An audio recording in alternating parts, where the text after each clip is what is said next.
Good morning. I wish to welcome everyone and officially declare the meeting open at 9 a.m. Can I remind everybody that Council's ordinary meetings are open to the public and are also live streamed to provide access to all community members. Attendees in the gallery may be recorded, and this video and audio of the meeting will be available to the public on the Council's website. I wish to acknowledge the traditional custodians of this land on which we stand, the Gulnay people, and acknowledge my respect for their current and emerging elders and those in the dreaming, and thank them for the contributions that they have made in building this community. Before I welcome Pastor Symes, good morning Pastor Symes, I wish to acknowledge the retiring of Pastor Mark Dwyer, who is retiring this month as pastor of the Uniting Church. Pastor Dwyer served 3 years in the mid-1990s and returned to serve in the Cassowary coast up until his retirement. I wish him all the best in his future. Thank you. Now I'd like to welcome Pastor Josh Symes, Innisfail Baptist Church, to conduct the opening prayer. Welcome.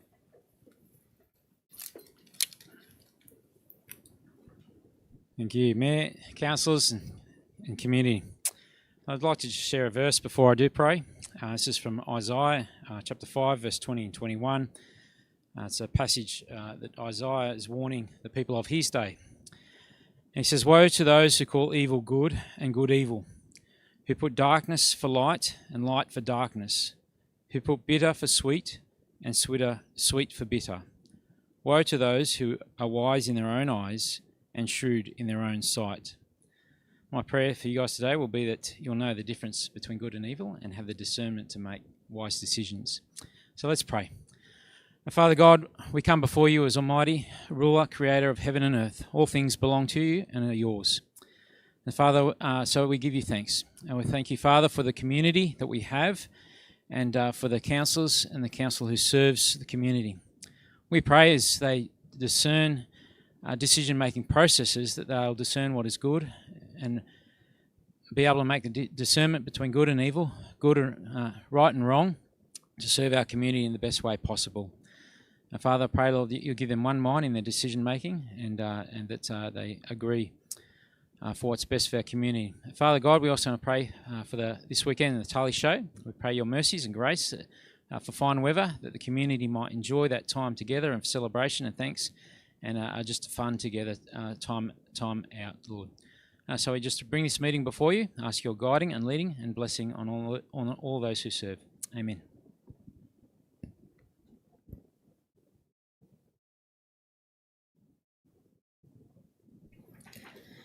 We now move to apologies. Are there any apologies? No apologies? Thank you. Declaration of prescribed conflicts of interest or declarable conflicts of interest. I now invite those present to use this opportunity to make public any prescribed conflicts of interest or declarable conflicts of interest in respect of the items in the agenda. Councillors should use this opportunity to disclose and or comment on other councillors and staff interests. Geez, I've got the swollen tongue or something today. Interests in accordance with the Act and regulations. Does anybody have any described or prescribed conflicts of interest? Yes, Councillor Jessup. Yes, good morning. Through the Chair, I have a conflict of interest and I'd like to advise that in respect to item 7.1 MCU 23/005, material change of use for undefined use, rural product services industries, relocation of existing lime and gypsum product storage distribution facility with associated operational works filling on land described as Lot 11 Rifle Range Road, RP 748559, south of Innisfail. I have extended family that live on Rifle Range Road and I know that they have put in a submission, so I shall request to leave the room and will not take part in any vote. Thank you, Councillor Jessup. Does anybody else have any? No? We'll move on. Move on to item 1.1. minutes of the local government meeting. I now call for a mover. Thank you, Nick. Anybody want to second that? Seconded by Councillor Renee McLeod. Thank you. All in favour? Carried. Item 2, business arising from previous minutes. Is there any business arriving from the previous minutes that anybody would like to discuss today?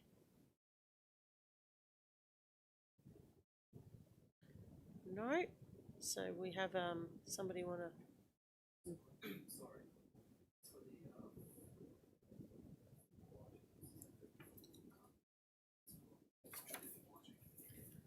No. No, that's not those ones, is it? No. No, just the general. That's in 3.1. So do we have a mover of the minutes? Councillor Pervin moved it. Councillor Jessup seconded it. All in favour? I've done that wrong. 1.1. So 3.1. Yeah, that's where we went, Nick. At item 3.1, receipt of the minutes, I now call for a mover and a seconder to receive the unconfirmed minutes of the following meetings. Audit Committee meeting held 24th of June 2024. Cassowary Coast River Improvement Trust meeting held 13th of May 2024. Speed Management Advisory Committee meeting held 12th of June 2024, and the Traffic Advisory Committee meeting held 12th of June 2024. Happy to move, Mayor, but the dates in the agenda don't match up with the dates on the order of business. Just noting. So Can we maybe have a they can be clarification? Clarification or amended to suit the dates as they cross over. And I'm assuming we just do these 4 sets of minutes en bloc altogether. Yes? Yes, we do. Happy for that.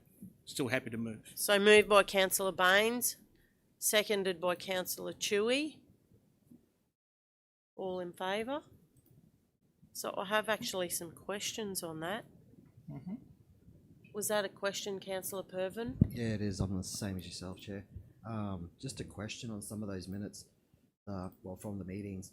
In particular, the study for the... Sorry, just getting the notes up. Give me 1 second. The council, in the meeting, it was identified that there was to be parking maps to be updated within the region.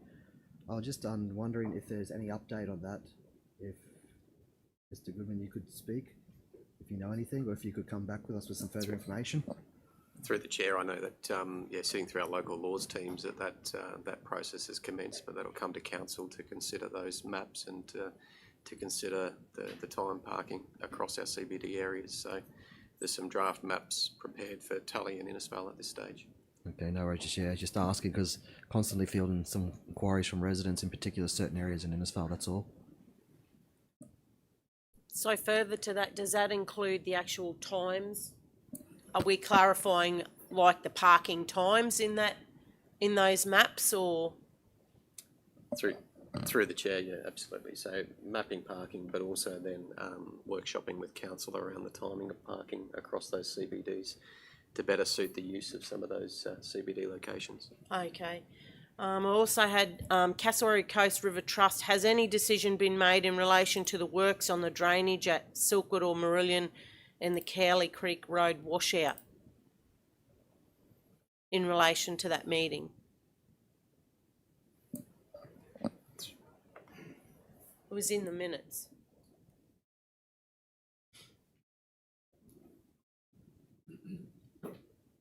Thanks, Mr. Goodman.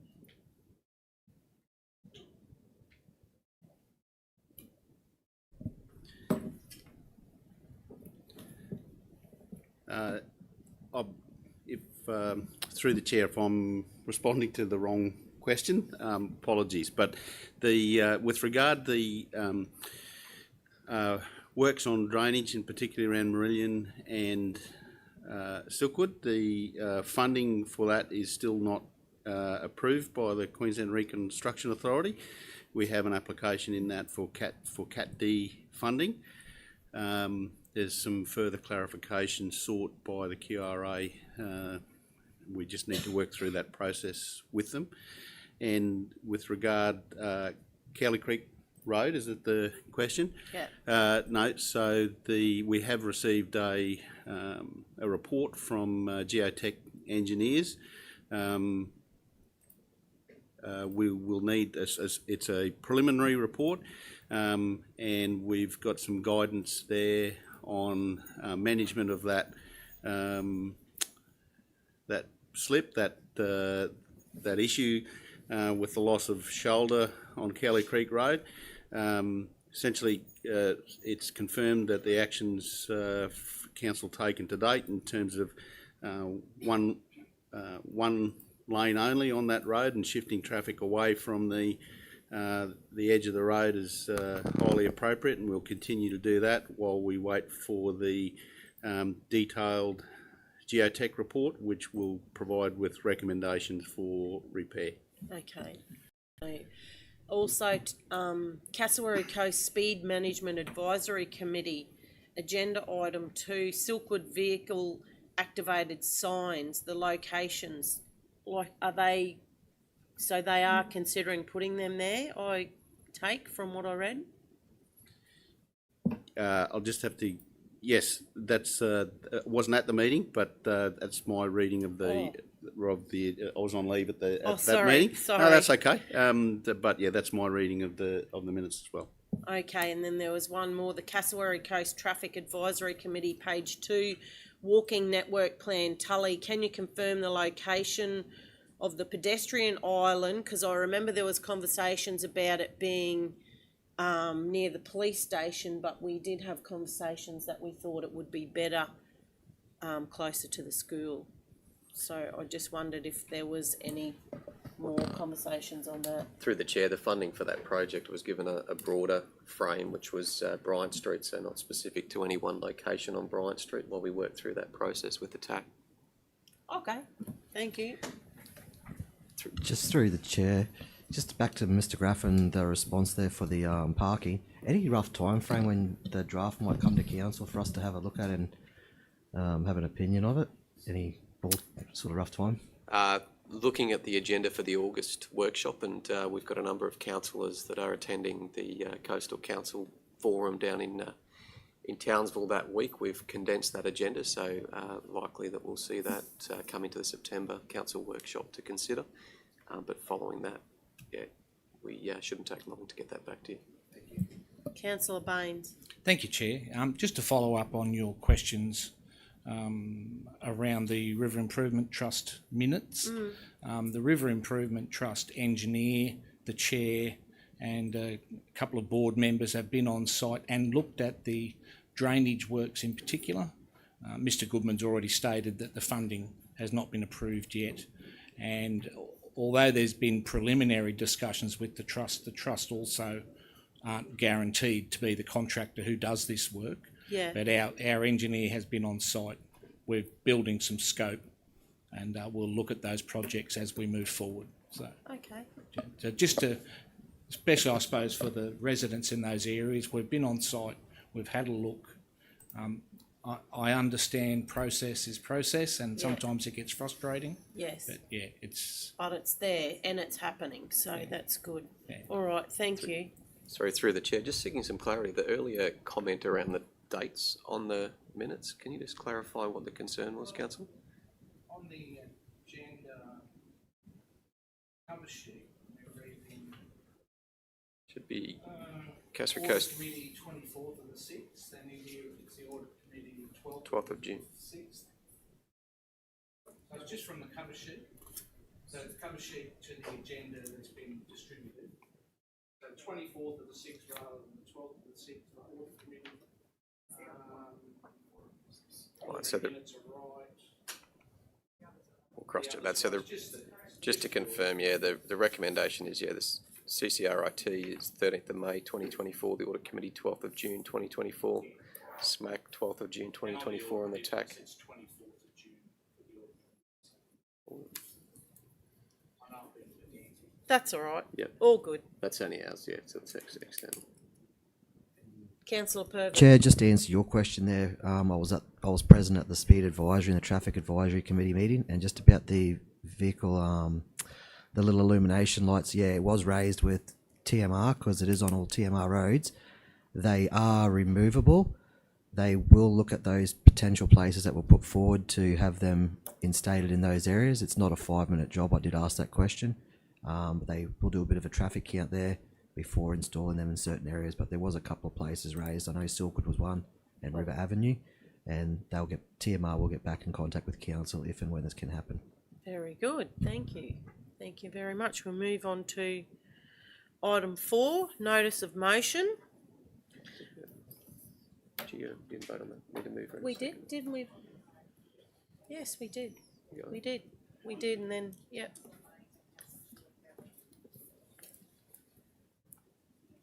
As Mayor, I have submitted a notice of motion and now move my motion as follows. That Council put forward a motion to the LGAQ conference stating that LGAQ advocates for amendments to the Local Government Act 2009, Section 12 4C, to be amended to read, directing the Chief Executive Officer and senior executives of the local government under Section 170.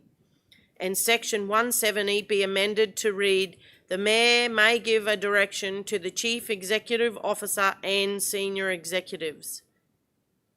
Can I have somebody second my motion? Councillor Pervin. And now I'll speak to my motion. So the background of this is prior to 2012 amendments of the Local Government Act, the Mayor could only direct the Chief Executive Officer.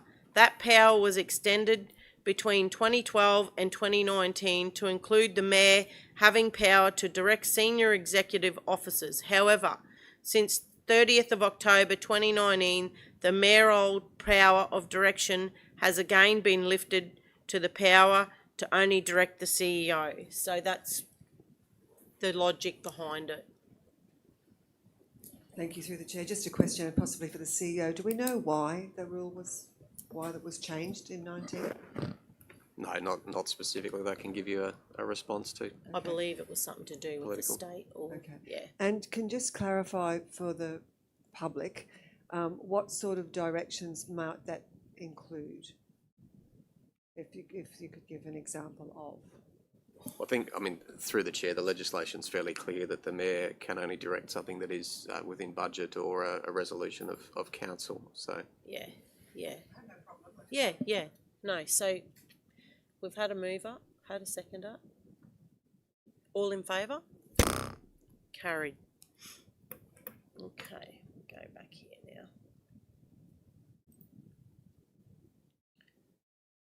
Move to community and culture.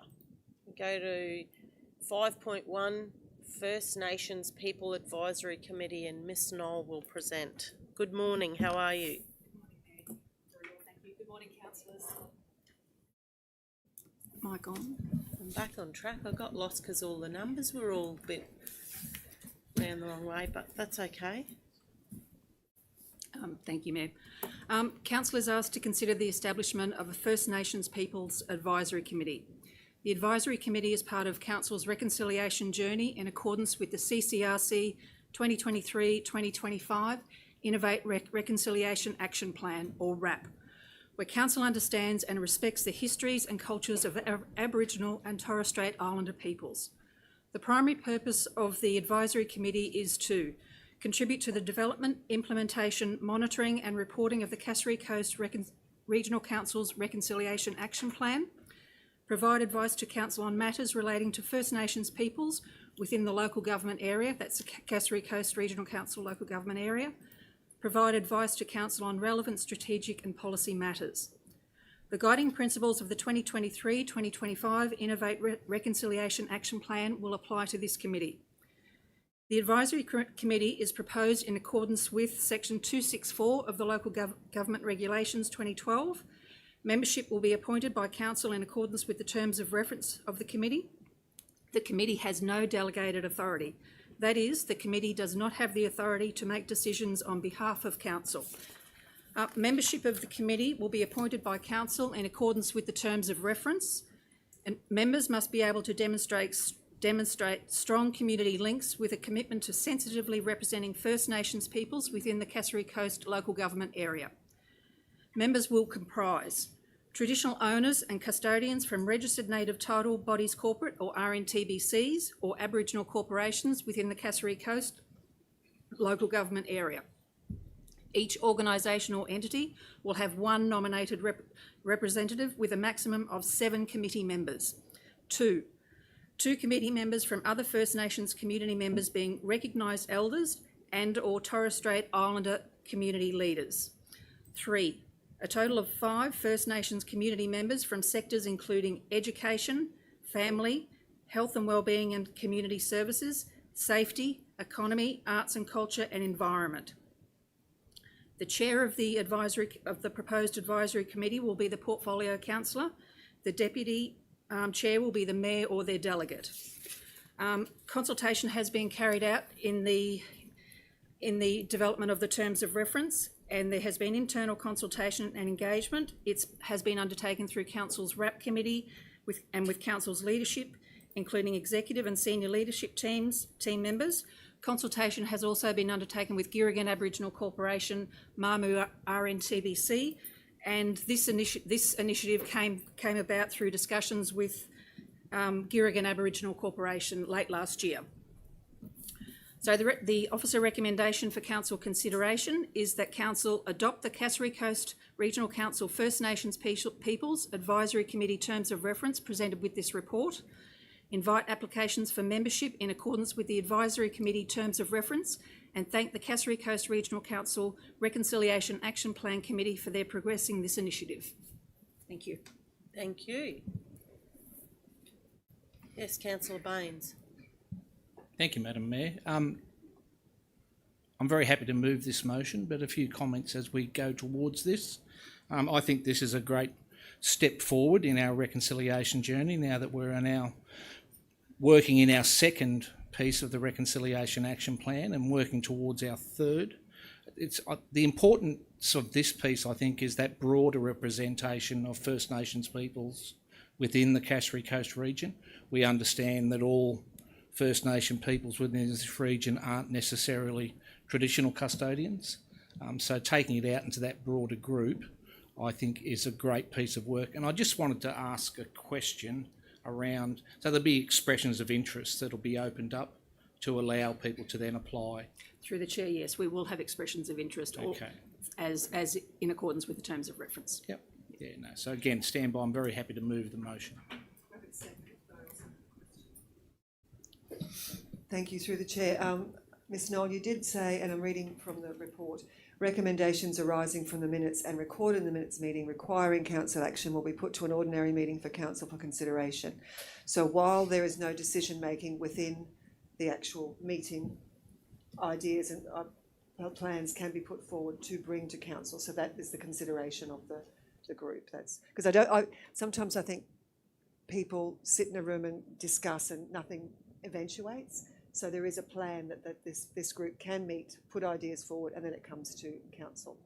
Through the chair, yes. If there's any specific recommendations from that committee, and that will be minuted, the minutes will be presented to council to confirm, and also that if there's any recommendations, they will be brought through the ordinary meeting process. And who would, sorry, through the chair again, who would be bringing those? It would be a report. Was that something that you would bring forward? Yeah, thank you. So I'm further to that. So who do they actually apply to? So will it go out to, it's going out to expression of interest, so anybody can get online and find that and make the, very good. Through the chair, we will put this through your say. Platform. Okay, there you go, through your say. So I think it's a great idea also. So we've got a mover in Councillor Baines, a seconder in Councillor Chewy. All those in favour of this, thank you. Carried. Go to, thank you, Ms Noel. Item 5.2, the Youth Advisory Committee.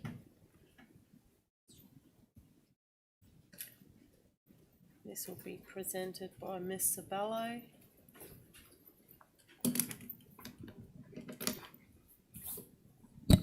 Morning. Good morning, how are you? Good.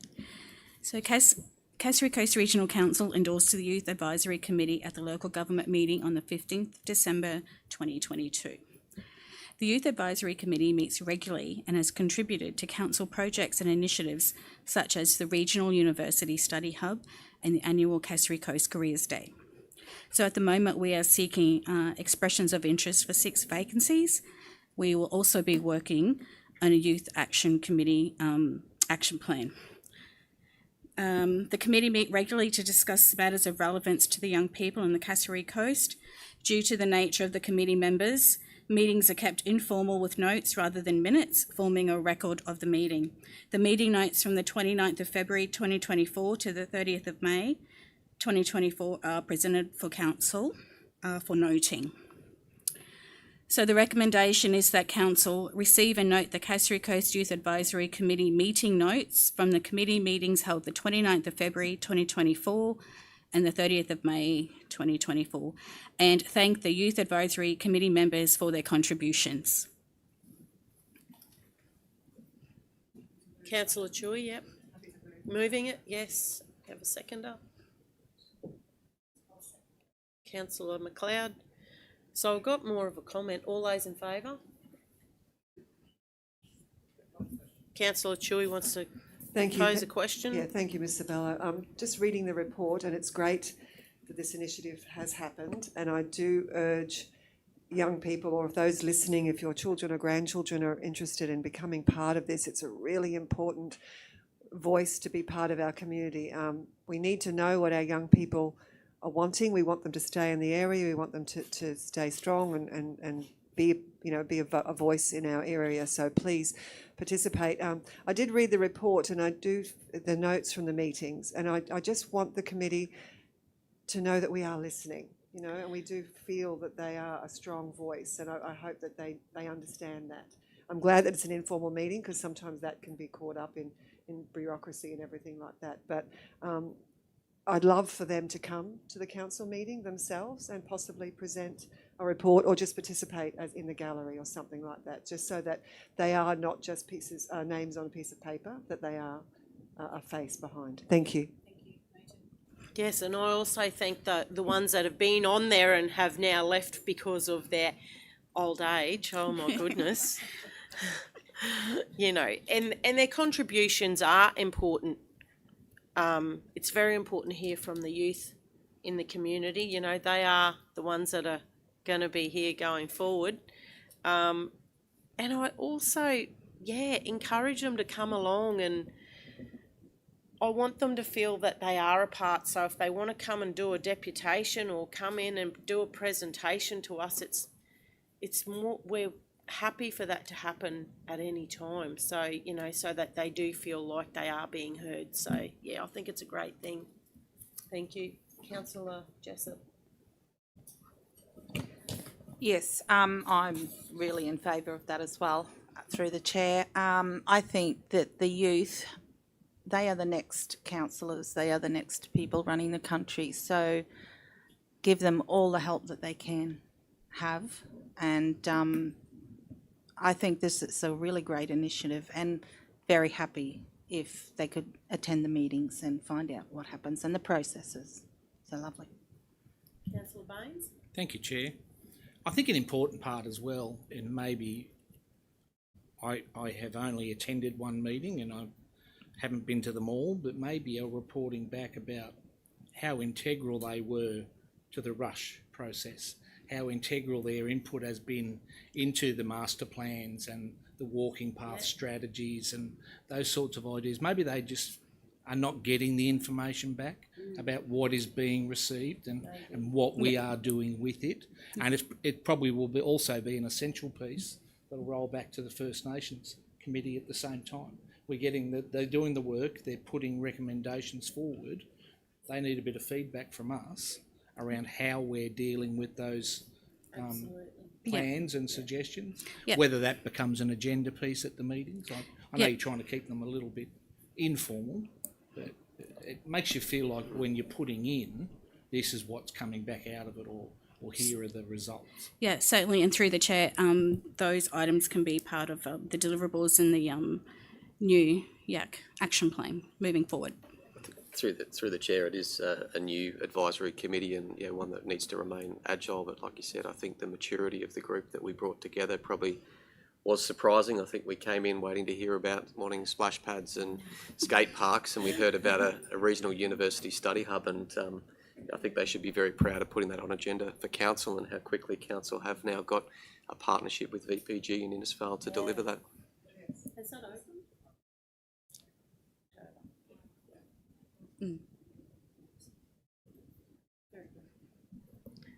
Okay, thank you.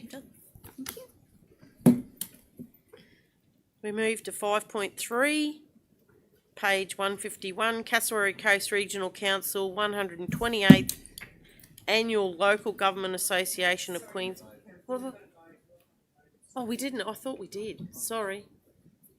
So we had, go back to who? Councillor Baines, you moved.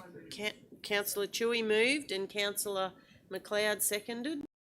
And all those in favour. Sorry, guys. Over to you. 5.3. Cassowary Coast Regional Council 128th Annual Local Government Association of Queensland Conference attendees and advocacy motions. Over to you, Ms Knoll. Thank you, Mayor. The Local Government Association of Queensland, or LGAQ, is the peak body for local government in Queensland. It is a not-for-profit apolitical association set up solely to serve councils and their individual needs. The LGAQ has been advising, supporting and representing local councils since 1896, allowing them to improve their operations and strengthen relationships with their communities. The 128th Annual Local Government Association of Queensland Conference will be held in Brisbane from 21st to 23rd of October 2024. The annual conference brings together Queensland local governments for networking, professional development and to discuss issues that matter for our communities. The annual LGAQ Advocacy Action Plan is a key focus at the conference and is the roadmap designed to highlight the top policy positions and funding priorities Council believe are critical to ensuring Queensland flourishes and our communities thrive. Each year, delegates from Cassowary Coast Regional Council attend the conference to take forward matters of relevance for our community through advocacy motions, delegations and meetings to explore collaboration with all levels of government and focus on best practice outcomes that may be applied to community services within our community. The purpose of this report is to seek council approval to submit motions for inclusion in the 2024 LGAQ conference agenda and for councillors Millwood, Purven, Baines, Jessup and McLeod to attend the 2024 LGAQ conference. Motions must be submitted to the LGAQ through the LGAQ portal by the 29th of July 2024. Under the LGAQ protocol, resolutions that have been carried at LGAQ conferences within the last 5 years cannot be moved again within that period unless to change the policy intent. Therefore, items that have been previously submitted by CCRC and endorsed at the LGAQ conference cannot be resubmitted as they are still live. And Council has about 11 motions that are still live over the last 2 years. So the motions for the 2024 conference are in relation to the federal government's cyclone reinsurance pool and insurance affordability for households and small businesses, and funding for the REEF 2050 long-term sustainability plan. The REEF 2050 motions will be put forward on behalf of the 19 REEF Guardian Councils, and I also acknowledge the notice of motion 4.1, which will be included in Council submission to LGAQ through the portal. Thank you. Officer recommendation is that Council authorise the Chief Executive Officer to submit the following motions to the 2024 Local Government Association of Queensland Annual Conference, with all motions to include supporting information. Cassowary Coast Regional Council motion for the matter of cyclone reinsurance pool and insurance affordability for households and small business. Cassowary Coast Regional Council, on behalf of the 19 Reef Guardian Councils, calls on the Queensland Government to match the Australian Government Reef Guardian Councils program, activating local councils' reef action plans, grant funding to support implementation of the REEF 2050 long-term sustainability plan, and calls on the state and federal governments to support Queensland local governments, particularly the Reef Guardian Councils, in their efforts to implement actions under the Reef 2050 plan through direct funding and capacity building.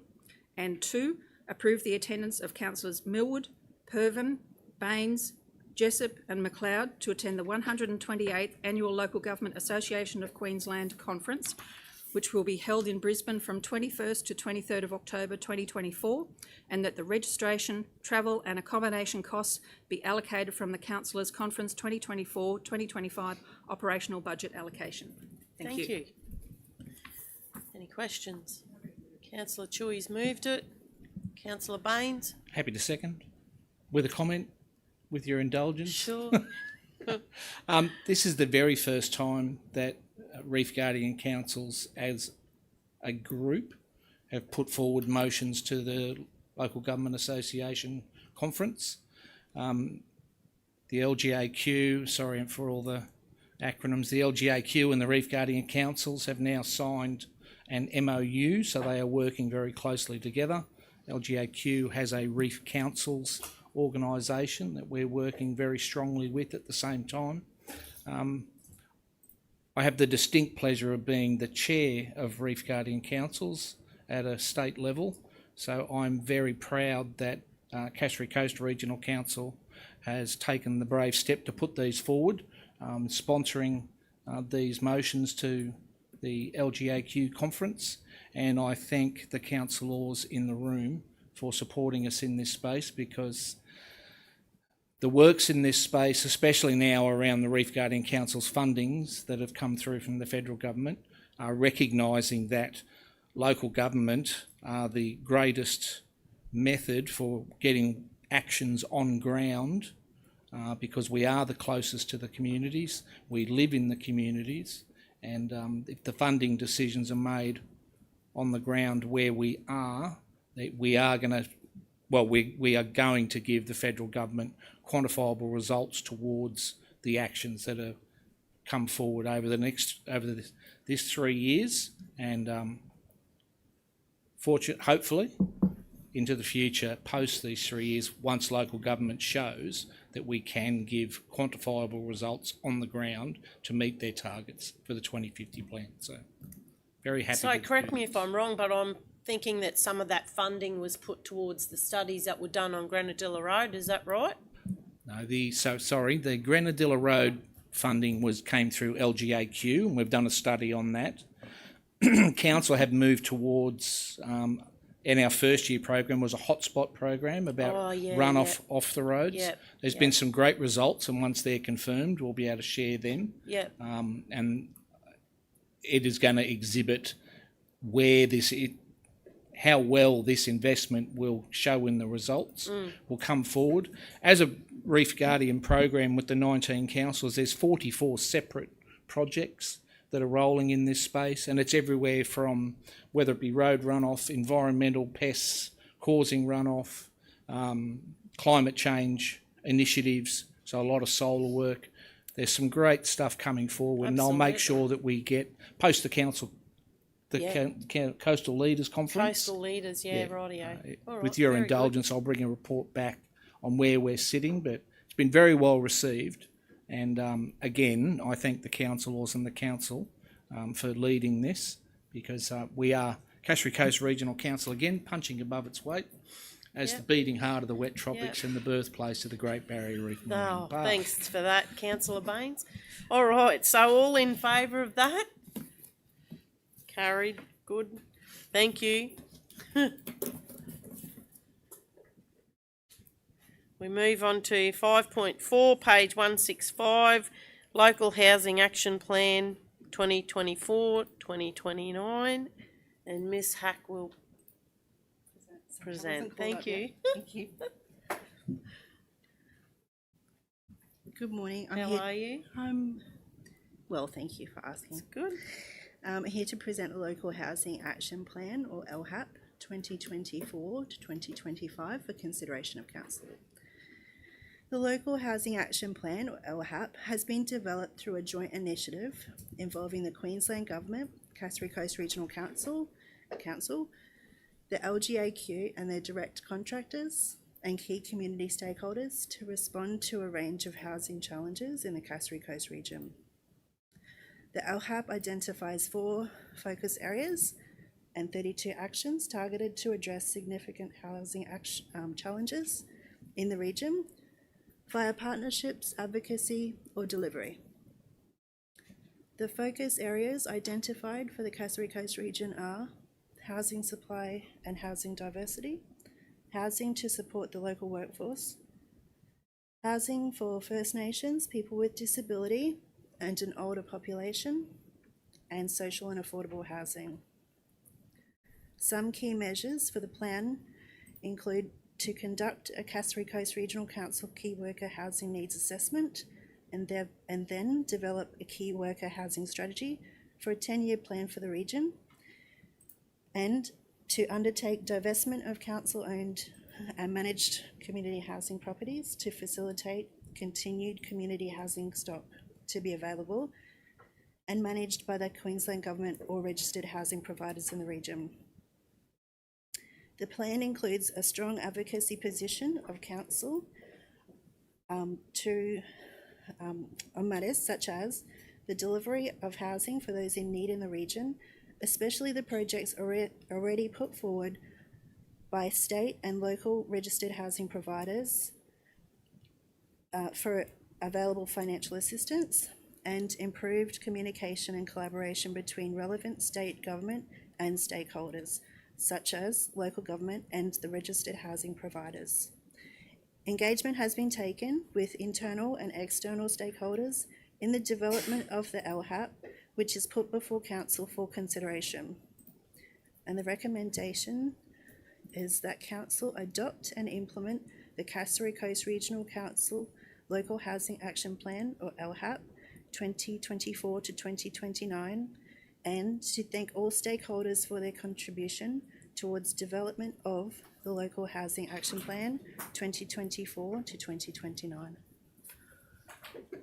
Councillor Chewy. Thank you, and I'd just like to thank and congratulate our team on this report, because I know it's been a long process and probably emotional as well. Just one question, it's probably for the CEO. We talk about retirement villages and lifestyle housing places as opposed to nursing homes. I believe, my personal opinion, that there is land that would make great basis for that at Mission Beach. Currently, are we as a council, or is it our job, I should ask that first, to try and create investment opportunities for people to come, businesses to come to do that kind of work? I know a resident has put forward his thoughts to our team as well. So we need Granny and Granddad to move out of their house, don't they? So and move into a lifestyle.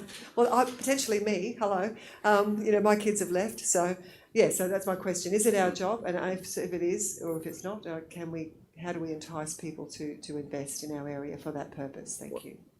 Thank you for the question, Councillor. And through the Chair, I think livability in the region certainly is a responsibility of the local government. And whilst that may be steps sometimes we step out of our comfort zone, it is something that we are focused on. I know Ms Clark and Ms Hack have been in contact already with a number of lifestyle villages, and following a presentation last week looking at our demographic, and certainly the ageing demographic, you're right. There is a lot of housing that probably is suitable for some of the families and some of the social and affordable housing that we are looking for, which is currently taken up with individuals or couples, like you've highlighted, whose children have moved out but still remain in the family home. Our prospectus that we'll be launching in September certainly will have a focus on that, but I know officers are already engaging with proponents, and I know we do have parcels of land and some interest already in that, but it's certainly an opportunity that we need to consider that will potentially, like you've identified, not only bring an economic benefit to the region, but also free up some of that existing housing stock for potentially more suitable use. That's right. And I also want to thank the team for this huge body of work. But yes, I've been approached on several occasions too, so about not so much nursing home type living, but more smaller individual homes that are more manageable by those that are a bit got a few more years on them than I have, but yeah, so it's interesting that we're moving into that space, and I can't wait. And we welcome, if there's any investors out there listening, come and see us. We're open for business. Councillor Pervin. Thanks, Chair. I'm sure this local housing action plan will ride off the back of our town plan that we'll be doing within the next 12 to 18 months once the regional plan's put in place. Is that correct, Mr. CEO? You know, we'll have land there that we probably look benchmark, because you know material change of use, stuff like that's a big thing, and zoning in particular. So I'm fairly certain the councils have a bit of an input, you know, in certain areas where we, you know, we get a bit of put our feedback to where we think and what sort of areas could be that potential growth. I mean, the town plan will really dictate a lot of that, if I'm correct. Yeah, and look, through the chair, we've seen the regional infrastructure plan released recently, and I think it shows being not just the squeaky wheel, but also the opportunity that this region presents. Yeah, it's certainly highlighted areas that we wouldn't want that sort of development, but it's also then identified areas that we would want that development. And like you've highlighted, we have been waiting some time for that regional plan to be presented, and the best advice we've got at the moment is nearing the end of the year, but with an election coming up as well, that could put a spanner in the works. But yeah, absolutely, the review of our planning scheme, we need to consider those opportunities and make that sort of development easier for those looking to invest in our region. Yeah, sometimes it's like watching paint dry, waiting for those things, but hopefully the reason we're waiting is because they're going to bring out a really good plan that is suitable and adaptable for everybody. Councillor Baines. Yeah, and I just want to reiterate all those comments. I mean, having a plan of this standard, and again, congratulations to the team. Good job. A lot of research has gone into this. And while we're in the midst of the regional planning scheme, and I know the planning team are working very strongly with ours, it shows the maturity of Cassowary Coast Regional Council. We've started work on this. We're in front of it. We're not going to wait till this plan hits the table and then react to it. We're being proactive in that area. Yeah. And I think that's important. Because people get a bit sick of plans, and there's more plans. But we're doing this work proactively, and I think that's the important piece. Yeah. And the importance of that investment, so that we're in front of this when these other ones hit the table. We've got an idea of what they may say, but we definitely don't have full line of sight to what these things are going to say. So congratulations to the team and the efforts. Great work. Thank you. Okay. Any more comments? We have somebody to move the motion. Councillor Chewy. Councillor Jessup seconded. All in favour? Very good. Thanking you. Thank you. We move on to 6.1.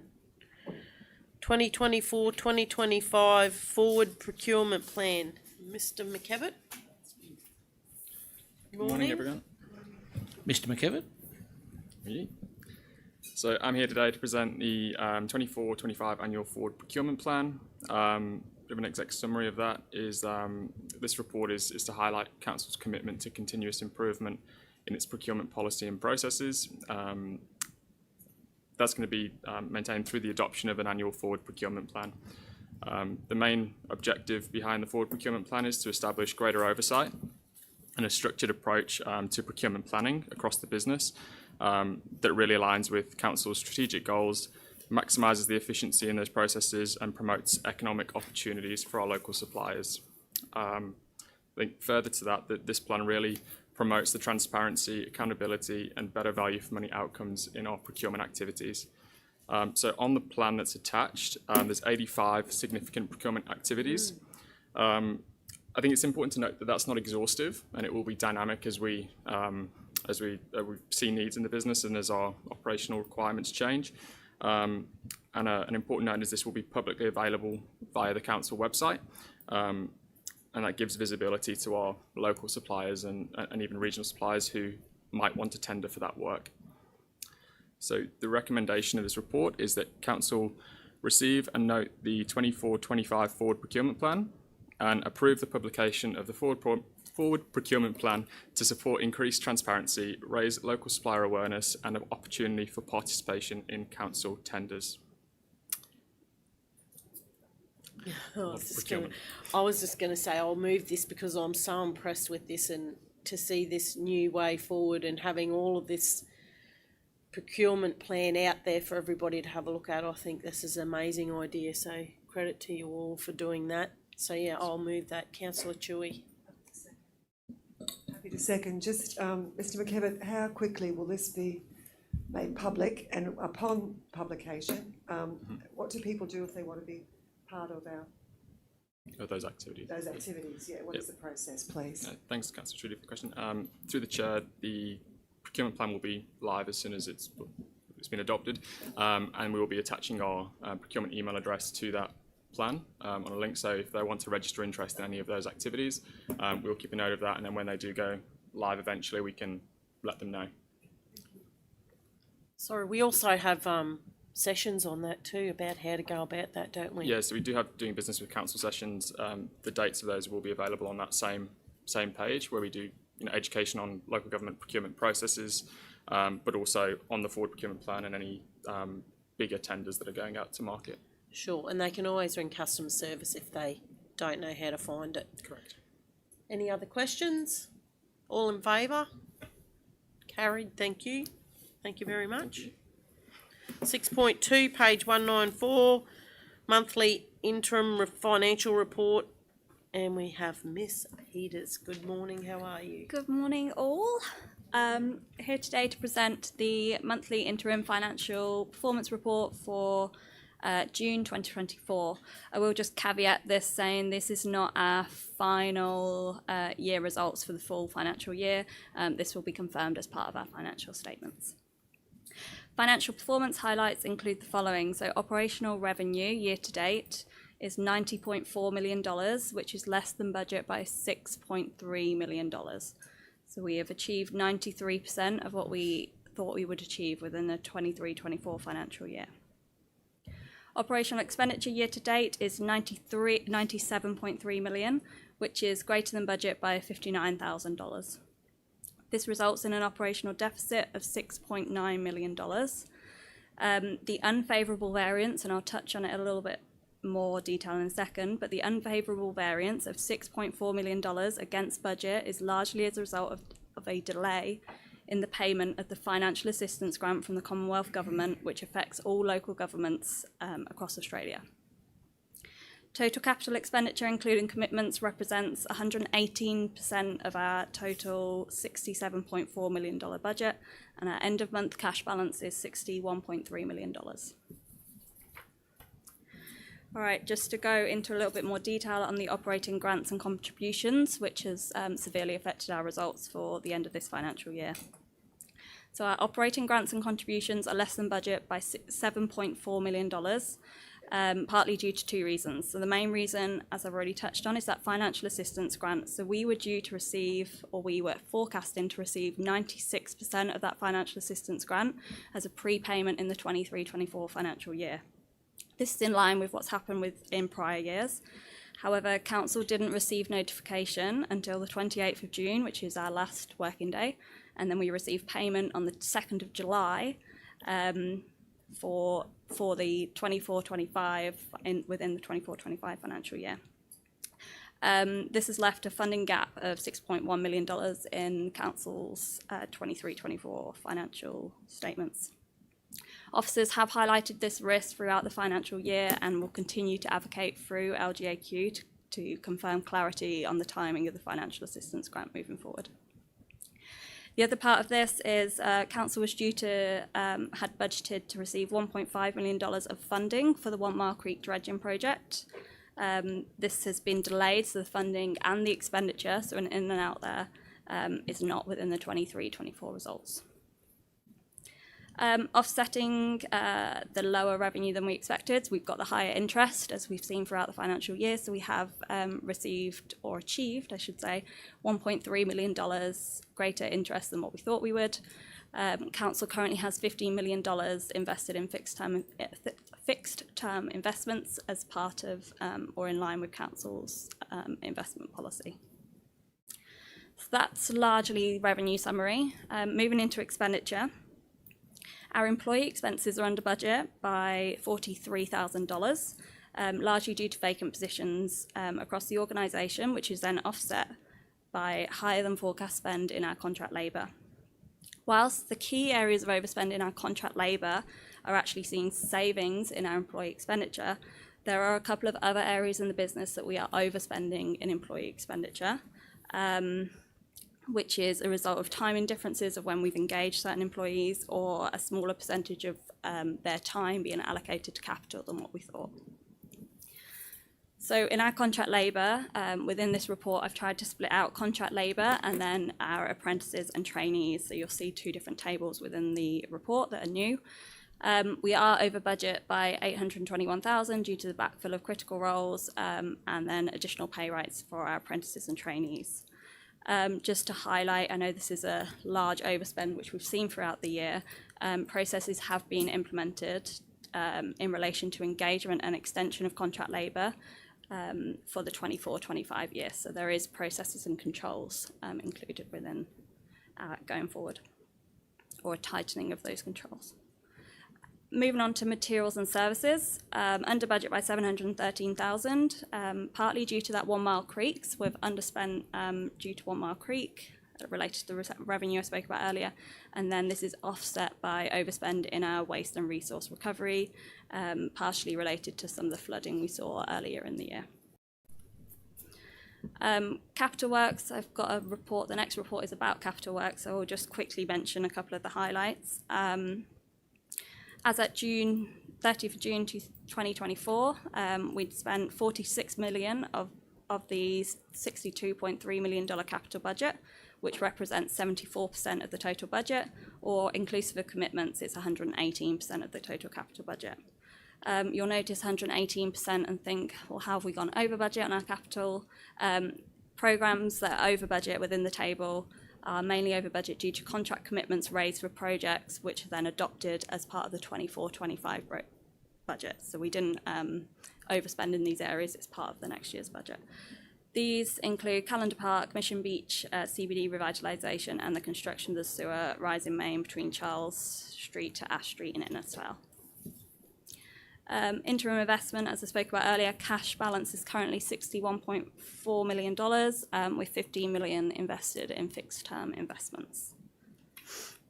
So the recommendation is that Council receive and note the monthly financial report for June 2024. Thank you. I just want to reiterate the hole that was left by the late payment of the financial assistance grant, and I can absolutely vouch that we are not the only council in this position. I spoke to many mayors in Canberra and everybody is in the same boat, and we were promised that that would be paid before the end of the financial year, but unfortunately it wasn't. So just want to let everybody know that. And also the Port Hinchinbrook dredging money, that's not tied up by Cassowary Coast Regional Council. We have been on the backs of ministers, everybody we could possibly get onto, so we are onto it. We're doing all that we can at this end. It becomes rather difficult and frustrating for us as well as everybody else. So as soon as we get word, we'll be straight onto it because we're ready to go. I notice there's a large portion of overspend within the waste unit, and in our forward thinking, how do we make our waste and transfer stations become more economical? I just, it seems to come up all the time. I think, do you see the introduction of the recycling maybe bringing the cost down to the unit? I don't really know, but I know maybe you can't answer this, Miss Peters, but thanks, Miss Bull.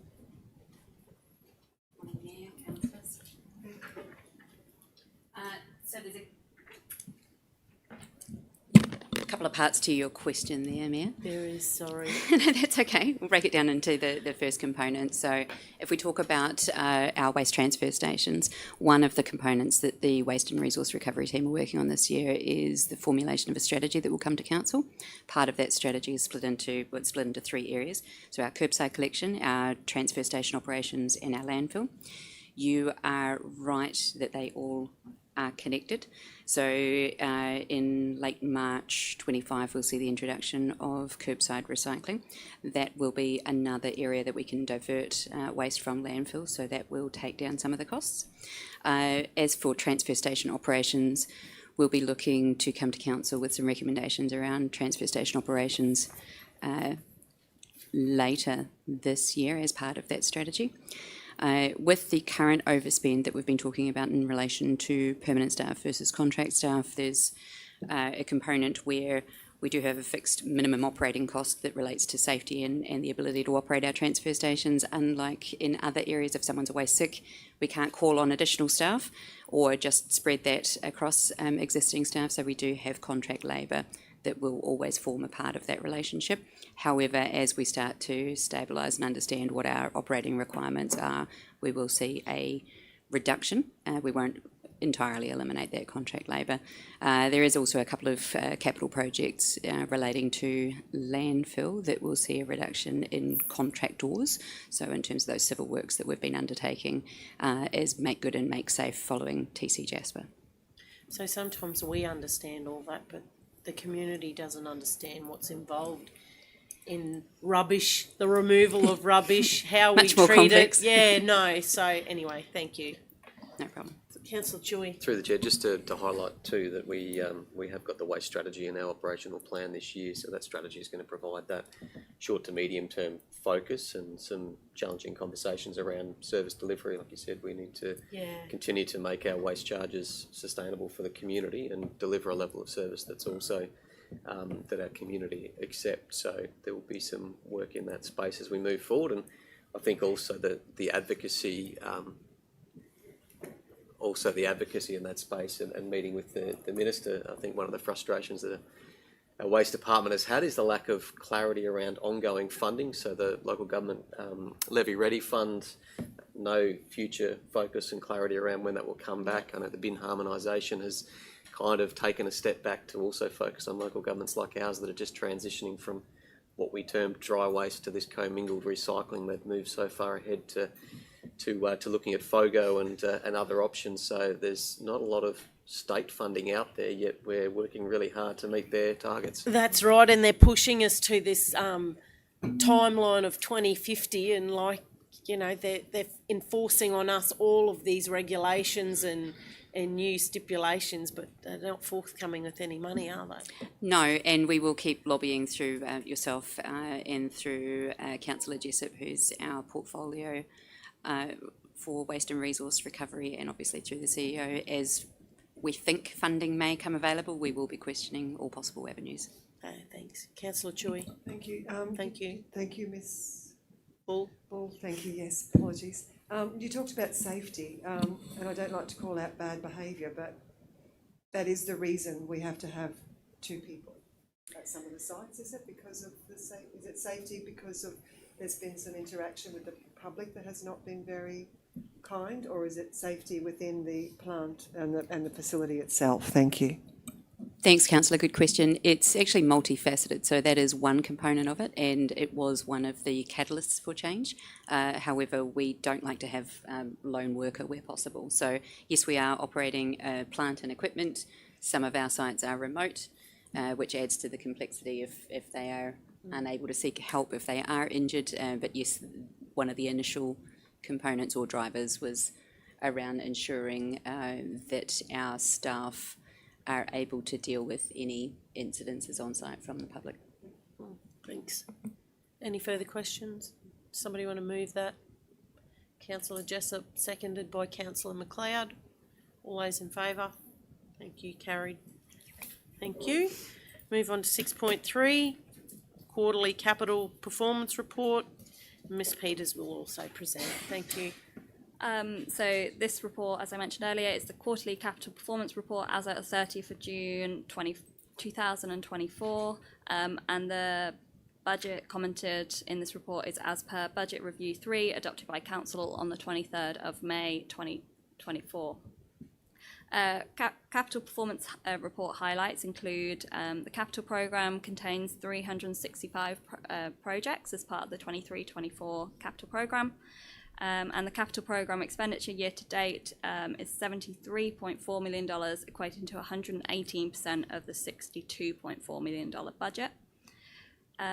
Estimated carryover, I do have a slightly updated number since this report was run, and it is still changing slightly. So the estimated carryover for 23-24 into the 24-25 financial year is $15.5 million, which compared to the budget where we quoted $14.4 million.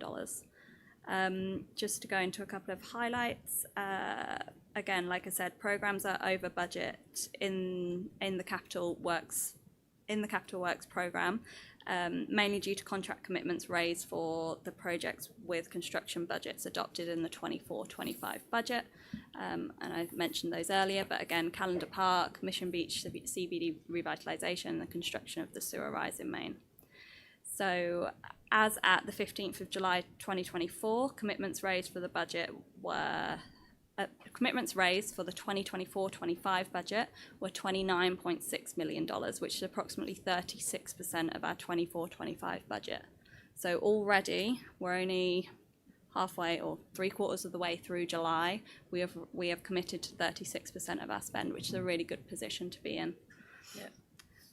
Like I said before, carryovers are still being confirmed. We're around about that $15.5 million budget, which means our capital budget for 24-25 is looking like it's going to be about $86 million versus the $84.9 million in the 24-25 budget papers. The major carryovers include fleet and plant capital, the regional reseal program, River Avenue, Innisfail, and Hyatt Street Water Reservoir. There is an attachment to this report that includes a status summary of any individual projects over $1 million, which I encourage you all to have a look at. And then projects completed since the last report include Geraldton Bridge, Marillion Road Water Main Renewal, and Kennedy Walking Track Timber Boardwalk Renewal. That's not all the projects, there's many more, they're just a couple of highlights. So the recommendation is that Council note the quarterly capital performance report for June 2024. Councillor McLeod. Yeah, thank you. I'll move it. But I do just want to highlight to the community the carryover is because we just couldn't get the work done with the weather that we've had since December. So, you know, it will be done, and we do have a large capital budget this year, but hopefully the weather will stay away so it can work in our favour. Touch wood. Is that fingers and toes crossed? Oh, goodness me. So that's moved by Councillor McLeod. Somebody seconded. Councillor Baines. All in favour? Carried. Thank you. Thank you. We move on to 6.4, page 217, Council Policies. Ms Kerr will present.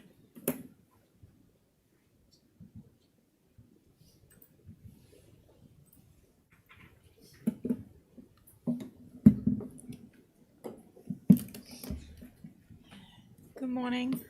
Morning, how are you? Very good, thank you. Okay. In accordance with Council's policy framework, regular reviews of Council policies is required to ensure good governance and compliance with legislation and standards. All policies referred to in this report are attached with changes tracked for the reader where possible. I'll just quickly run through some of the policies through the chair. The Arts and Culture Policy is a policy that provides a basis for the provision of arts and cultural support by Council and has been reviewed with minor changes recommended. The contributions in lieu of the provision of on-site car parking is a Council policy that is separate to the planning assessment process under the Planning Scheme and the Planning Act. This policy acknowledges that while the planning scheme requires on-site car parking to be provided for development, certain circumstances may warrant allowing a contribution to be made as an alternative to providing the car parking on site. Council may allow a contribution to be made in lieu of some or all of car parking required by development under the planning scheme. The payment of a monetary contribution in lieu of the provision of on-site car parking does not provide an applicant with ownership rights. The car parks shall remain under Council ownership and must be always made available for use by the general public. The compliance policy is a high-level policy that outlines Council's commitment to a culture of compliance and provides a framework for good public administration. This policy applies to all employees, contractors and consultants with no recommended changes. The Gates and Grids policy applies to council roads and states council's preference is for no grids due to access, safety and maintenance considerations. If a grid is required, it must be done with a permit and the permit will contain conditions. The permit will also provide that ongoing maintenance and insurance is the responsibility of the applicant and owner. The policy calls up the Queensland Transport Main Road specifications and standard drawings for grids. It provides for the removal of any existing grids and it restates that local law prohibits gates and fences on council roads. And finally, the Community Christmas Appeal has been coordinated by Council over 30 years. In 2023, Council reviewed the Christmas Appeal with the introduction of the Community Christmas Appeal policy. Council was also asked at this time to consider the ongoing viability of the appeal. Council agreed to continue the appeal in 2023. Current financial trends have led to a decrease in commitment from both individuals and businesses over the last 5 years, and forecasting still shows a decline in donations over coming years. Council will provide support for identified local Christmas appeals and fundraising through our communications channels, including a page on Council's website as appropriate. The officer's recommendation is that Council adopt the following policies, so the Arts and Culture policy, contributions in lieu of the provision of on-site car parking, the compliance policy and the new Gates and Grids policy. Further, that Council rescind policy number 16466 Community Christmas Appeal and that the Community Christmas Appeal be discontinued due to the ongoing viability of this initiative with a substantial decline in donations over the last 3 years. Thank you. Thank you for that very detailed bit about the contributions in lieu and provisions of on-site car parking, because that can sometimes be a little bit mistaken that once they do the lieu that they actually own the car park. So it's very important that they understand what that actually means. But I'll move it anyway. Councillor Chewy.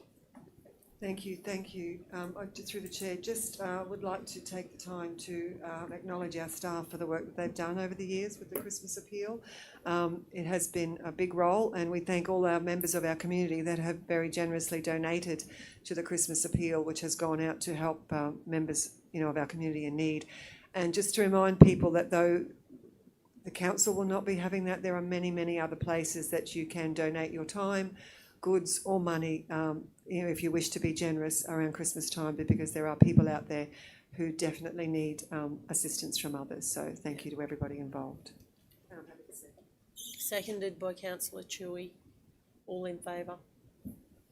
Carried. Thanks. Thank you.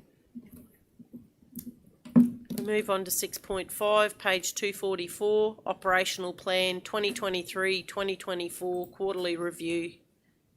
And Mr. Gruffin will present.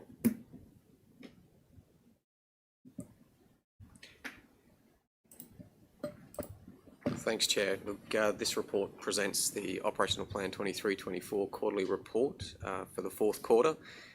I'll take the report as read, but I might just highlight some of the key highlights within community and our people, particularly those that have carried through to the 24-25 financial year. So we did have as item 8, facilitate a community scorecard survey to understand performance and identify community priorities. So that was identified to be undertaken and results shared with the community in Q4. Council will be meeting with the consultants, and obviously that process is complete, but meeting with the consultants, and the consultants will be coming back and undertaking a number of workshops with community to understand better some of the priorities and some of the actions that community want to see out of those priorities. So that one is well and truly underway, and we'll come back to Council Q1 24-25, and looking forward to those results being shared with the community. So we've advertised that, haven't we, for those community sessions? They're going out, yeah. Yeah. And absolutely encourage the community to attend those sessions. Yeah, sure.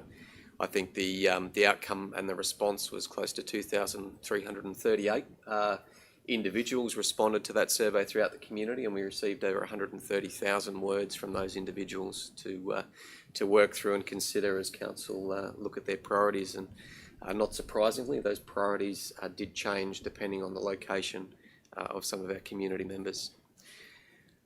I'll move into infrastructure, our built environment. I think Councillor McLeod highlighted earlier, we've had a decent wet season, to say the least. Obviously, TC Jasper and the associated flooding had a devastating effect on upwards of sort of 400 homes across our region, but it also significantly impacted our transport and drainage infrastructure. So we've got here deliver 46 k's of road reseals based on condition priorities. Obviously, that's been delayed due to wet weather, but I'm looking at Mr. Goodman, and I've certainly seen a lot of bitumen down. It's, if not well and truly underway, is close to complete that program now. Council's trade waste management plan is currently under review at the moment. If I go down and have a look at Port Hinchinbrook sewage treatment plant, so there's an update on our Your Say page. That construction project had a duration of over sort of 16 months. There's been some delays where the tank is still stuck on a boat, and we're anticipating that project to hit completion in Q2 24-25. That's a significant piece of infrastructure. We've also got the Hyatt Street Reservoir, anticipating completion of that Q1 24-25, and the Mission Beach Town Centre, that contract awarded and progressing. So a number of those large infrastructure projects, whilst well and truly underway, we'll see practical completion on those projects as we move into the first and second quarter of this year. Look, if there are any questions around any other initiatives, I'd be happy to address. I've got a couple. So back to the scorecard, where can the general public find all the results that are up? Through the chair, we'll be sharing those results through Your Say page, so those will be out shortly, and there'll be a significant amount of media that comes out with those. There's workshops with council 30 August. Sorry, not 30 August. So they can also register on Your Say if they want to attend one of those public Absolutely. Public meetings to do with the scorecard. Yeah, Councillor McLeod. Sorry, yeah, through the chair. Do you want me to tell you the times? Yeah, I'll give that'd be vocal now. great. So if you're in Innisfail, they've got the community workshop on Monday, the 5th of August from 6 till 8. At Mission Beach, Tuesday, the 6th of August, 6 till 8. And then Wednesday, 7th of August, there's one in Tully from 9 a.m. till 11 a.m. And the same day, 6 p.m. till 8 p.m. in Cardwell. Thank you. Thanks for that.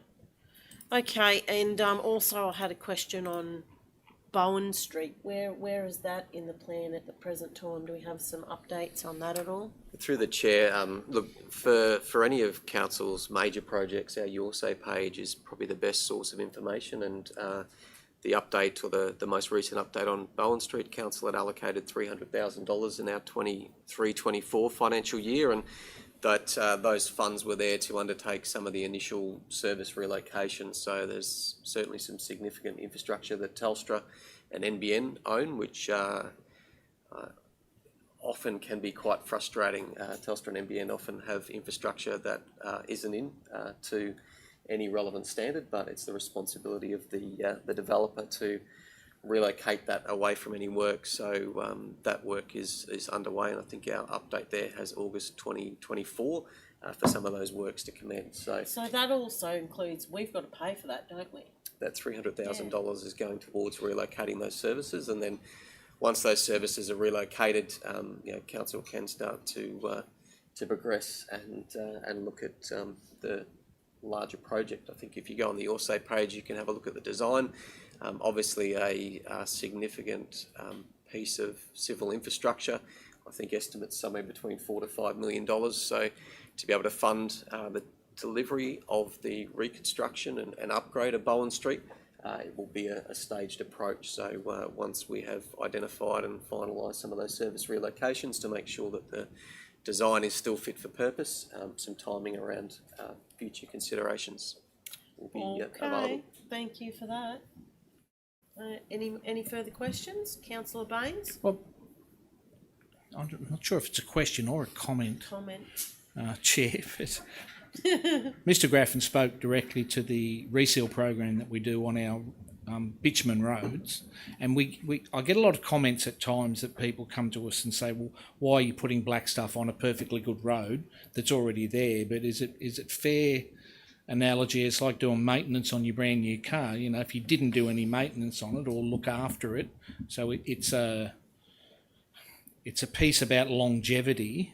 And making sure that these assets are in good condition so that they don't lend themselves to failure in the future. Is that a fair comment? Or? Yeah, absolutely. The seal protects the pavement underneath, and we also get a number of people telling us that there's potholes in a number of these roads. So, you know, typically when that bitumen does fail, water egress into the pavement, and that's when we do start to see some of these potholes and failures that we get on our network. You know, our infrastructure team have engaged Shepherd Services to do a pickup of our entire sealed road network, and that pickup has identified priorities.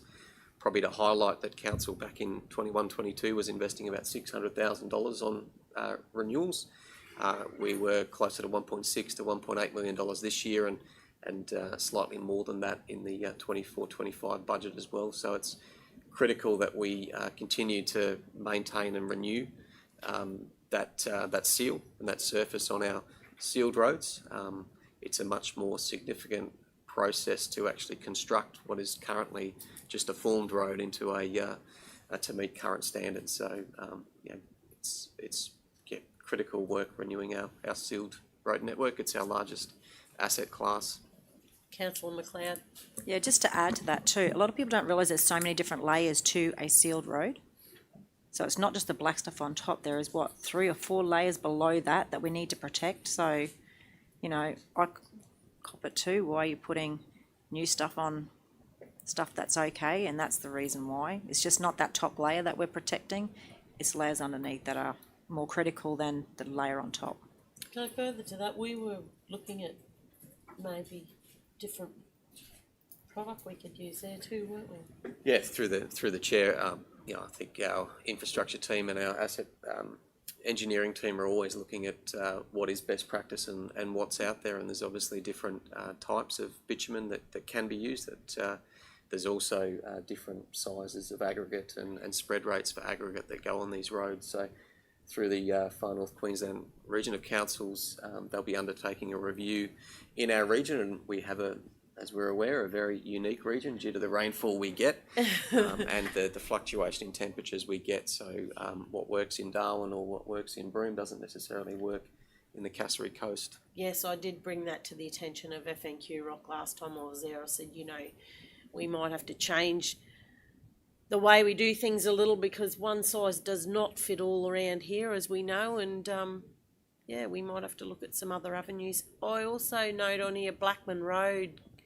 Is that being done, or is that still in the process? What's happening there? Sorry, Mr. Goodman. Mr. Goodman might come up and address that. It's certainly well and truly underway.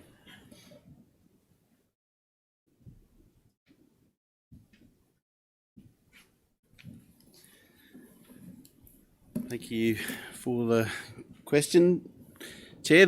Actually was midstream in responding to a previous query on this matter to councillors. So good news is it was sealed this week. And actually really also pleased to report completed within the just under the original project budget, despite some significant delays in the delivery of that project and significant issues for the contractor during construction. We've talked about the prolonged and difficult wet weather that we've all dealt with in the last 6 months. Was that the road that we lost that 3,000 cubic squares of dirt and gravel to the to the flow down? I told them this when I went down there. Flowed down the valleyways to the Great Barrier Reef, if you'd like to say, you know, because we don't get the opportunity to seal some of these roads. Would they be correct in saying that? Almost, Mayor. I'm pretty sure the number was 300 cubic metres. 300, not 3,000. Yeah, Thank you.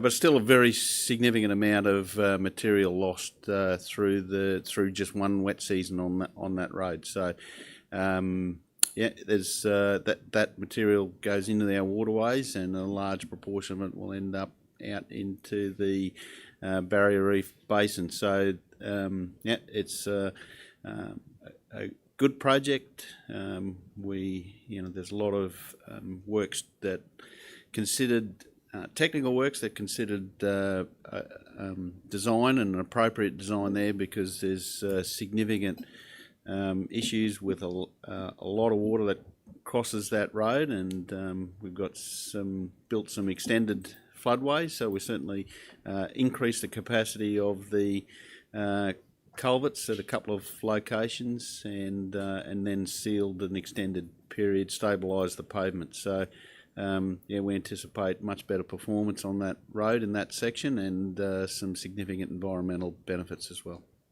Thanks for that update. Thanks. Any further questions? Someone want to move? Moved by Councillor Baines, seconded by Councillor Jessup. All in favour? Carried. Thank you. We move on to 6.6, 263. Through you, Chair, this is just a simple report. There's a request for leave of absence from Councillor Renee McLeod. Councillor McLeod is requesting a leave of absence from a period Sunday 1 December 2024 to Sunday 12 January 2025 inclusive. There's a recommendation there that Councillor Renee McLeod's request for leave of absence for that period inclusive be approved. Moved by Councillor Chewy, seconded by Councillor Jessup. All in favour? Moved. Move on to 6.7, 265, resignation of Councillor Peter Reid, and Mr Gruffin will present. Thank you, Chair. Following the election to council at this year's local government election, Councillor Peter Reid's regrettably advised council he's no longer able to continue his role as an elected member for Division 1 due to personal circumstances. The resignation was provided in writing to the Chief Executive Officer last week on the 15th of July. The process for filling a councillor vacancy is well established and commences with council's deliberations on the method it wishes to employ to do so. The Local Government Act contemplates vacancies arising in councillor positions at different times in the local government term for resignations and subsequent vacancies that occur within the first 12 months following the local government election, and reminding our election was the 16th of March 2024, council must resolve to fill the vacancy either by a by-election or by following the procedure under Section 166A. So Section 166A requires the Chief Executive Officer to ask the Electoral Commission of Queensland to comply with Section 166A, subsection 3. So subsection 3 requires ECQ to seek the consent of the runner-up from the past election to be appointed to the position. In the event that the first runner-up declines, a second runner-up will be approached. There isn't one. There isn't one. The costs associated with a by-election are estimated between $60,000 and $80,000. We actually received an email from ECQ yesterday confirming that the cost of a by-election would be, or their quote was $80,000, depending on the time. The cost to resolve to fill the vacancy under Section 166A is determined as being negligible. Once a resolution stating the course of action to be followed is passed, a responsibility is passed to the Electoral Commission of Queensland. So should Council resolve today to progress as per 166A, then I would then send a letter to ECQ, and ECQ would take that process moving forward and seek consent from the runner-up. Taking into account that only 2 nominations were made for the office of Division 1 at the 24 election, the proximity to the 2024 election and the narrow margin by which Councillor Reid was successful, it's recommended that Council resolve pursuant to Section 166(2) of the Act to fill the vacancy in the office of councillor by requesting the Electoral Commission of Queensland give vacancy notice and seek consent from the runner-up from the last local government election as prescribed by Section 166A of the Act and be appointed to the vacant position. So there is a recommendation there. It's that Council note the resignation of Councillor Peter Reid from the office of councillor effective 15th July 2024. The Council note that the resignation has arisen within the beginning of the local government's term within 12 months from the last local government election, and that 3, pursuant to section 166(2) of the Act, Council resolved to fill the vacancy in the office of councillor by requesting the Electoral Commission of Queensland give vacancy notice and seek consent from the runner-up of the last local government election as prescribed by section 166A of the Act to be appointed to the vacant position. Okay, so I'd like to thank Councillor Reid for his contributions whilst he was here, and I wish him well in the future, and I would like to move the recommendation. Do I have a seconder? Councillor Chewy seconded it. All in favour? Carried, thank you. We just have a comfort break before. Yes, absolutely. I'd just like to take a break for 5 minutes, thank you.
Welcome back.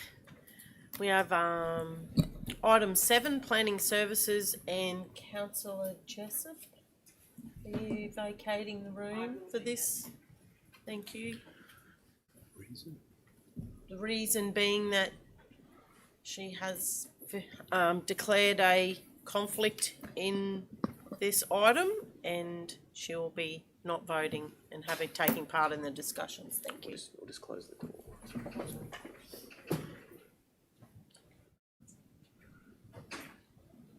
Thanks, Dan. Thanks, Madam Mayor. Morning, Council. Good morning. It's a great morning, I suppose, to be an Australian to start with, and the Olympics on the way and started, which is always a great couple of weeks, especially for myself. So, first item is Rifle Range Road in South Innisfail Council. It's a lot 11 on RP 748559. It's currently vacant site down there. It was used for agricultural purposes throughout the years. Had sugarcane on it a long time ago and so forth. So the proposal is for an undefined use, rural service industry. Why it's undefined, Council, is it doesn't fit a definition in our scheme. So the scheme has a series of definitions within it. Because this development doesn't fit those, it goes undefined. So it's going under the rural service industry, as I outlined previously in discussions. It is a rural service industry, was in the old Johnson scheme. However, we've justified it within this application. So they're relocating their existing limestone and gemstone product storage and distribution facility, which is currently situated up at Bucklands Road and Merriwinny. The proposed development will provide for workshop, fabrication, maintenance and storage with that. It's 30 metres by 20 metres of structure. The storage bays, so the product storage and mixing bays, weighbridge and office amenities, diesel tank, wash bay, truck parking, lay-down area, light vehicle parking, front-end loader and the spreader trucks that are a component of that. So site will contain visitor parking for 2 spaces, light vehicle parking for 24 spaces, to cater for in their circulation and so forth with that development, Council. The site is accessed to the western point of the site via the existing crossover onto Rifle Range Road. The site does not have access to Council's water or sewage reticulated systems, so they're going to have their own on-site tanks and they'll have on-site treatment for the facility. The operations will have connection to electricity and telecommunications. The development application was impact accessible and therefore required public notification. It didn't require referral to the component because it's well past the criteria within the regs, so it needs to be within 100 metres and 25 metres of that intersection. So it's further down the road than that, so it didn't have referral DTMR. It's therefore public notification period had 4 submissions, Council. The objectives raised in those submissions, the impact to the residential amenity due to noise, light and dust from the operation, environmental impacts, noise pollution, ecology and conservation, especially the cassowary that wandered through that area, groundwater, watercourses and cultural heritage values, impact of flooding on the site and surrounding properties, the impact of additional traffic on cane farming operations, the treatment of waste and contaminant of washdown facilities, and the impact of additional traffic on the road network. To ensure the impacts of proposed development surrounding locality is minimised, the development's been conditioned in a way that requires the upgrade to Rifle Range Road to bitumen seal. So it'll go to a rural collector standard in accordance with the F&Q Rock Development Manual. So it'll be extended down to their access for that property, just to eliminate that dust and noise and so forth when you're hitting that bitumen, that unsealed area. The hours of operation have been conditioned to 6 a.m. to 6 p.m. Monday to Saturday, and no operations on Sunday and public holidays. To ensure the remnant vegetation, including vegetation mapped as cassowary habitat, will be conditioned into a covenant. So that'll be provided into a covenant area there, which will secure that land not to be used for any purposes of this business moving forward. The provisions of adequate on-site car parking spaces to contain the operation within the site, the requirement of adequate fuel, bunding, storage and so forth, requirement for landscape buffers if you look in the conditions council, which we can I can work through. Landscaping is condition 9 in there, requires some considerable buffers around the edges along that northern. So we have the eastern and western and so forth, and that wetland area to be completed as part of the development to deal with that northeast southeast prevailing wind issue, which would put southeasterly be coming back into the existing industrial state there, where we've got those operations of IMEC and the box factory and that on the corner of Rifle Range Road, and the other ways more around where you got the service station and the caravan park. So those types of things there. The proposed operation will employ 6 to 8 full-time staff. Additional staff such as maintenance crews and contractors will frequent the site, and maximum workforce is around 20 staff, council. There's also notice that the proposed development provides direct flow and effects for the community and local economy through the operational labour, goods and services phases. Proposed development will have a positive impact on the agricultural industry and that direct employment for local residents through both the construction and operational.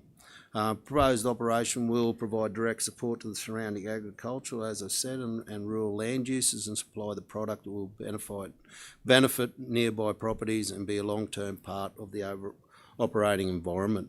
Proposed operation has a direct relationship with the rural land, and that's why it's been done as an undefined use rural service industry, because it's really around that operation.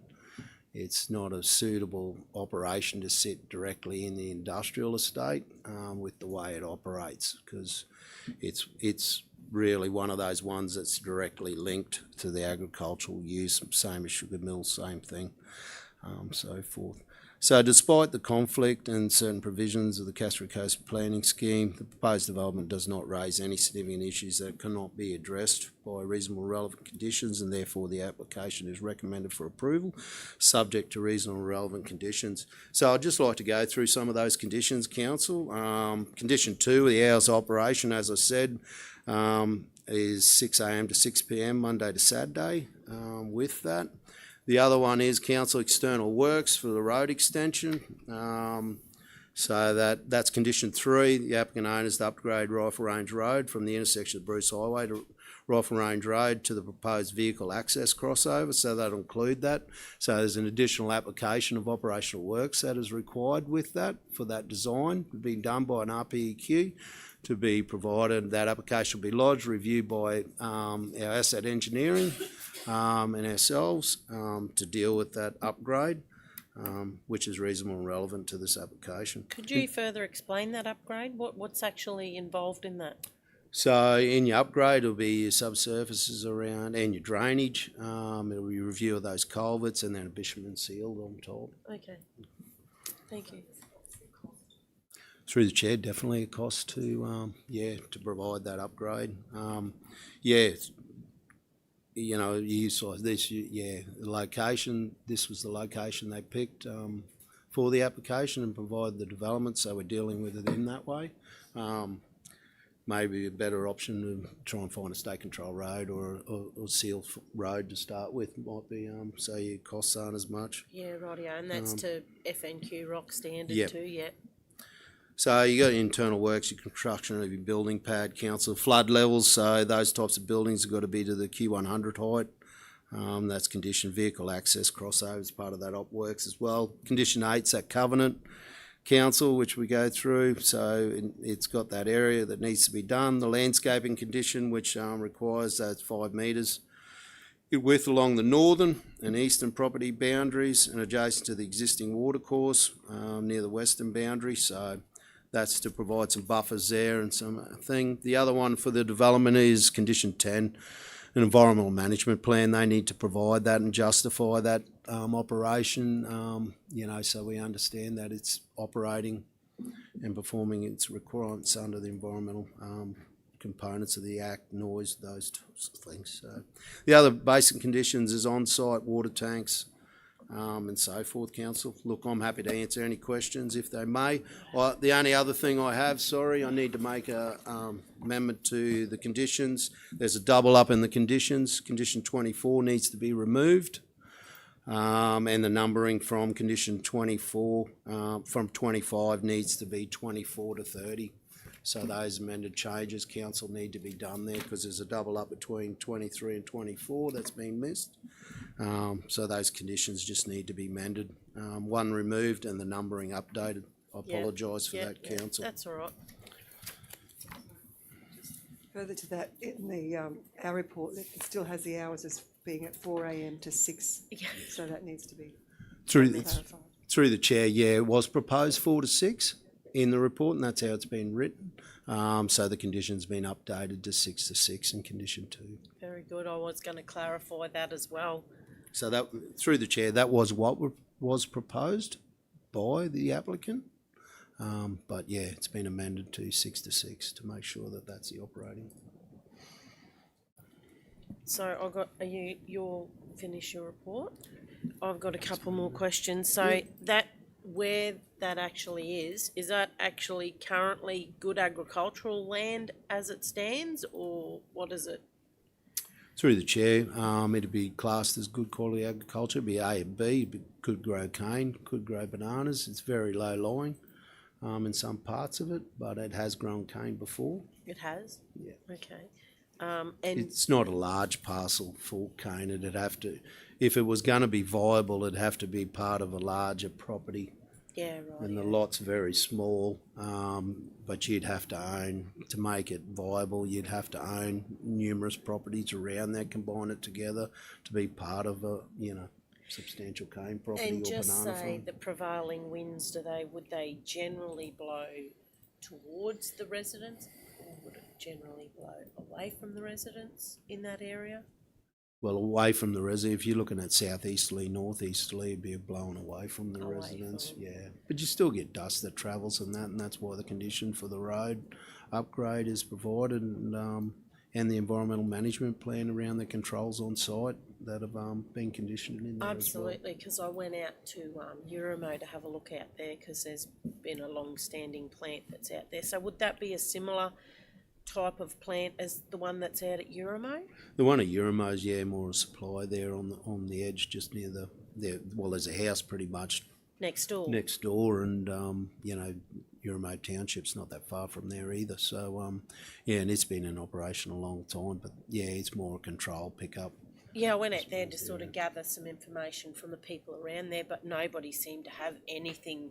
They didn't really care. There was no significant issues with it.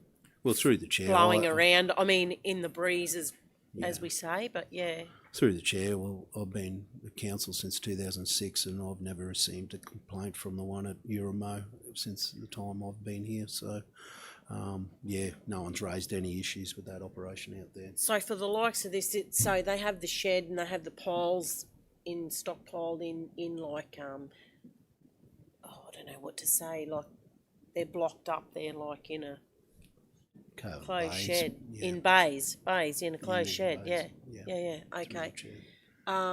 There was one other thing. What was the other thing I was going to ask? Anybody else got any questions while I'm Councillor Baines? I see that because the conditions are in place, so does council have compliance powers if there's a perception that the conditions aren't being met? Through the chair, definitely. The Planning Act covers that requirement, and you're in. So if they don't meet the conditions or the approval, you can take action that they don't comply with that under the Act. And if so, then that's an approach to council?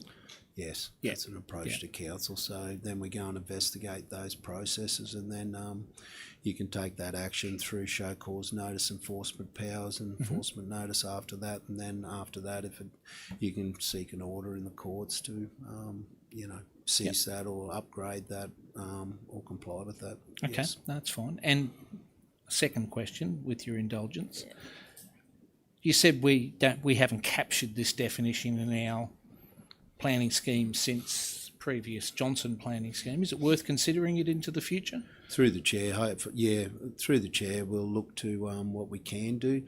When the current scheme came out, the 2015 scheme, the state at that time had a QPP, which we had to use a templated planning scheme to meet that criteria. So there was a number of versions of that. It was 1, 2, 3, 4. I think ours is 3, based on 4 when we did the upgrades the last time.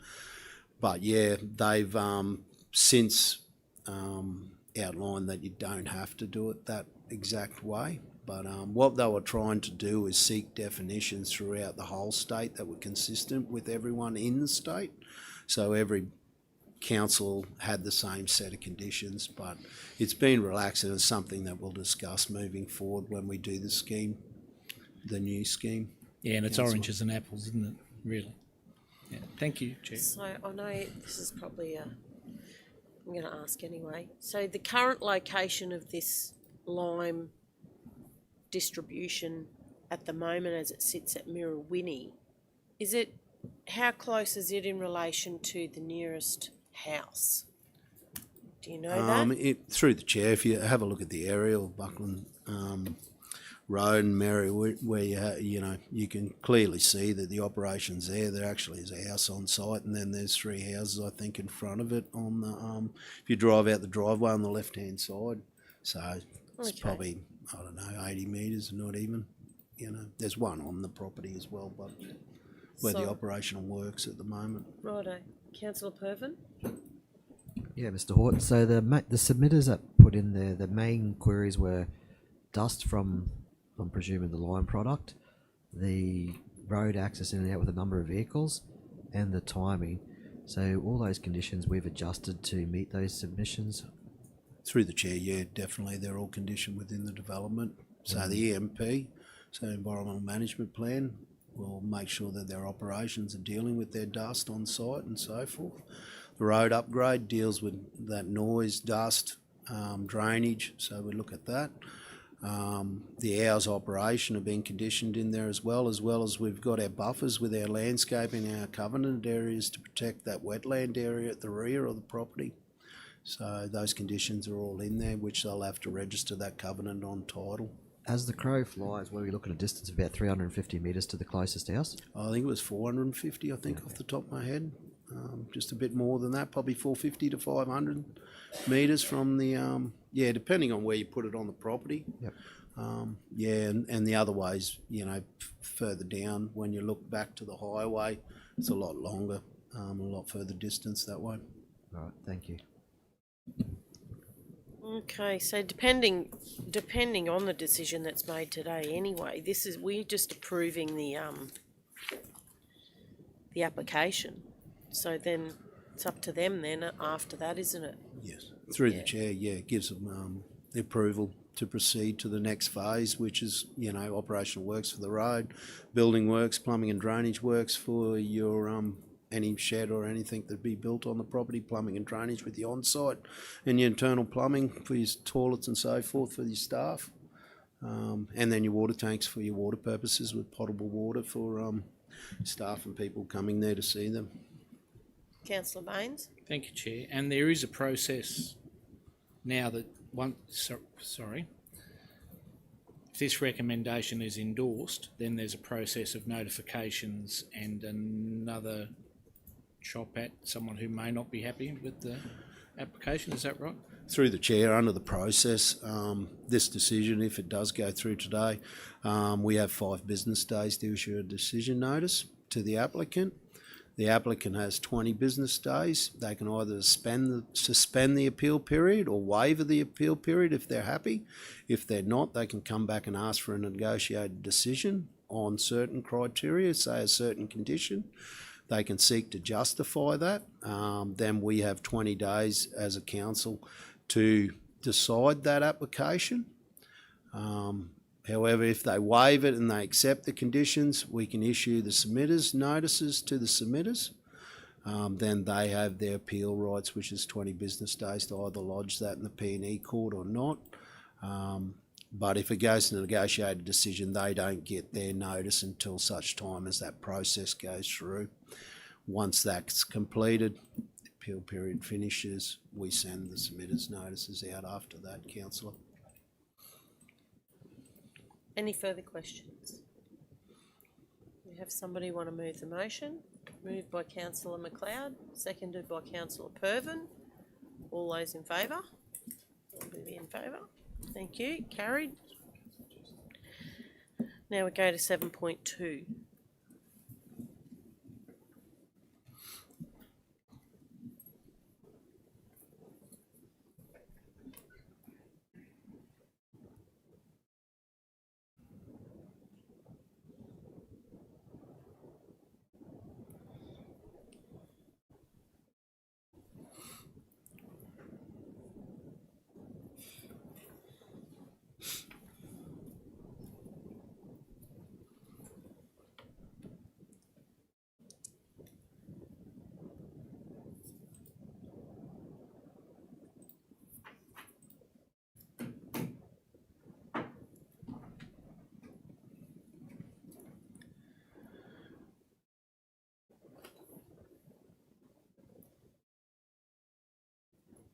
Over to you, Mr. Horton. Thanks, Madam Mayor.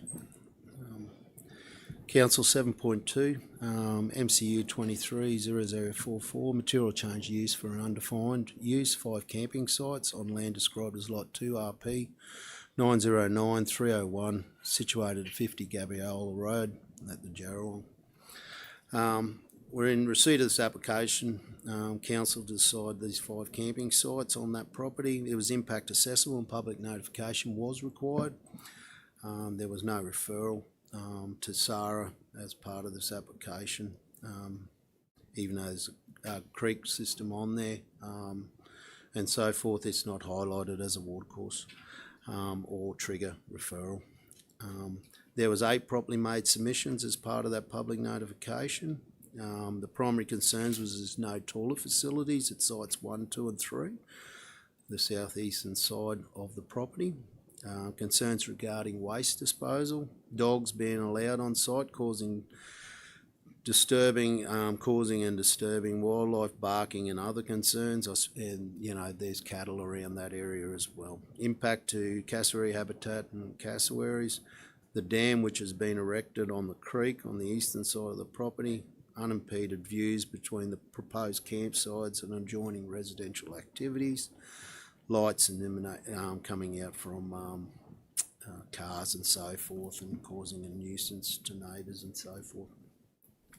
Conditions have been applied to the development to mitigate these concerns. Sites 1, 2 and 3 are only used for fully self-contained caravans and RVs, so that means the condition in the council, and condition 2, I'm pretty sure off the top, condition 2 outlines that all recreational vehicles must have adequate toilet, shower and grey water facilities, including capture and storage devices. All waste must be captured, removed and disposed of at a certain dump point, which is one in Tully. There's a couple others, one in Innisfail and so forth.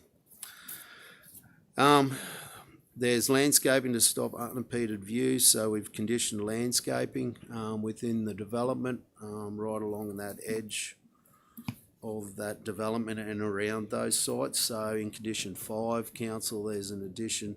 The landscaping works are to be extended along the entirety of the southern boundary of the site, which is to seek to reduce those people travelling down there at night time and up. So the other landscaping buffers will be planted around those campsites themselves as well. So that's been done. No dogs are permitted on the site in association with those staying at the campsites to avoid interactions with and impacts on native wildlife, including the southern cassowary. All lighting is designed and constructed so light emitted from the site does not create an environmental nuisance with that council. The other things to think about here is we've conditioned in it, council, as well, is around the side accesses. Internally, we asked for engineering as part of the RFI to ensure that those sites at the base, 3 properties of 3 sites at the bottom down near the creek dam system can be accessed by a self-contained vehicle. The report come back outlining that it could, and there was upgrades that were required as part of that, which has been conditioned in here. So that'll be there as well. The other thing is around cassowary safety and dogs. We've got no dogs. We've conditioned in this one, council, that cassowary information sheet is to be provided to all campers on arrival to deal with how they safely interact with cassowaries, and signage should be erected on the property as well, just giving general guidance around that. As we know, we don't want people feeding cassowaries or interacting too much with them. So, yeah. The other conditions, on-site caretaker, erosion and sediment control, stormwater, odour, those types of things, council. Car parking is part there with 5 car parks on that. There's noise there, noise condition around the operation of that, which is based on the Act. So you got the noise policy and those types. If sites and so forth are running certain generators or any of those types of aspects, they'll need to comply with that component. You've got advertising devices, lighting and excavation, council. So look, I'm happy to answer any questions. 5 sites, condition to 25 max in condition 2. So yeah, council, happy to answer any further questions and discuss this item before you.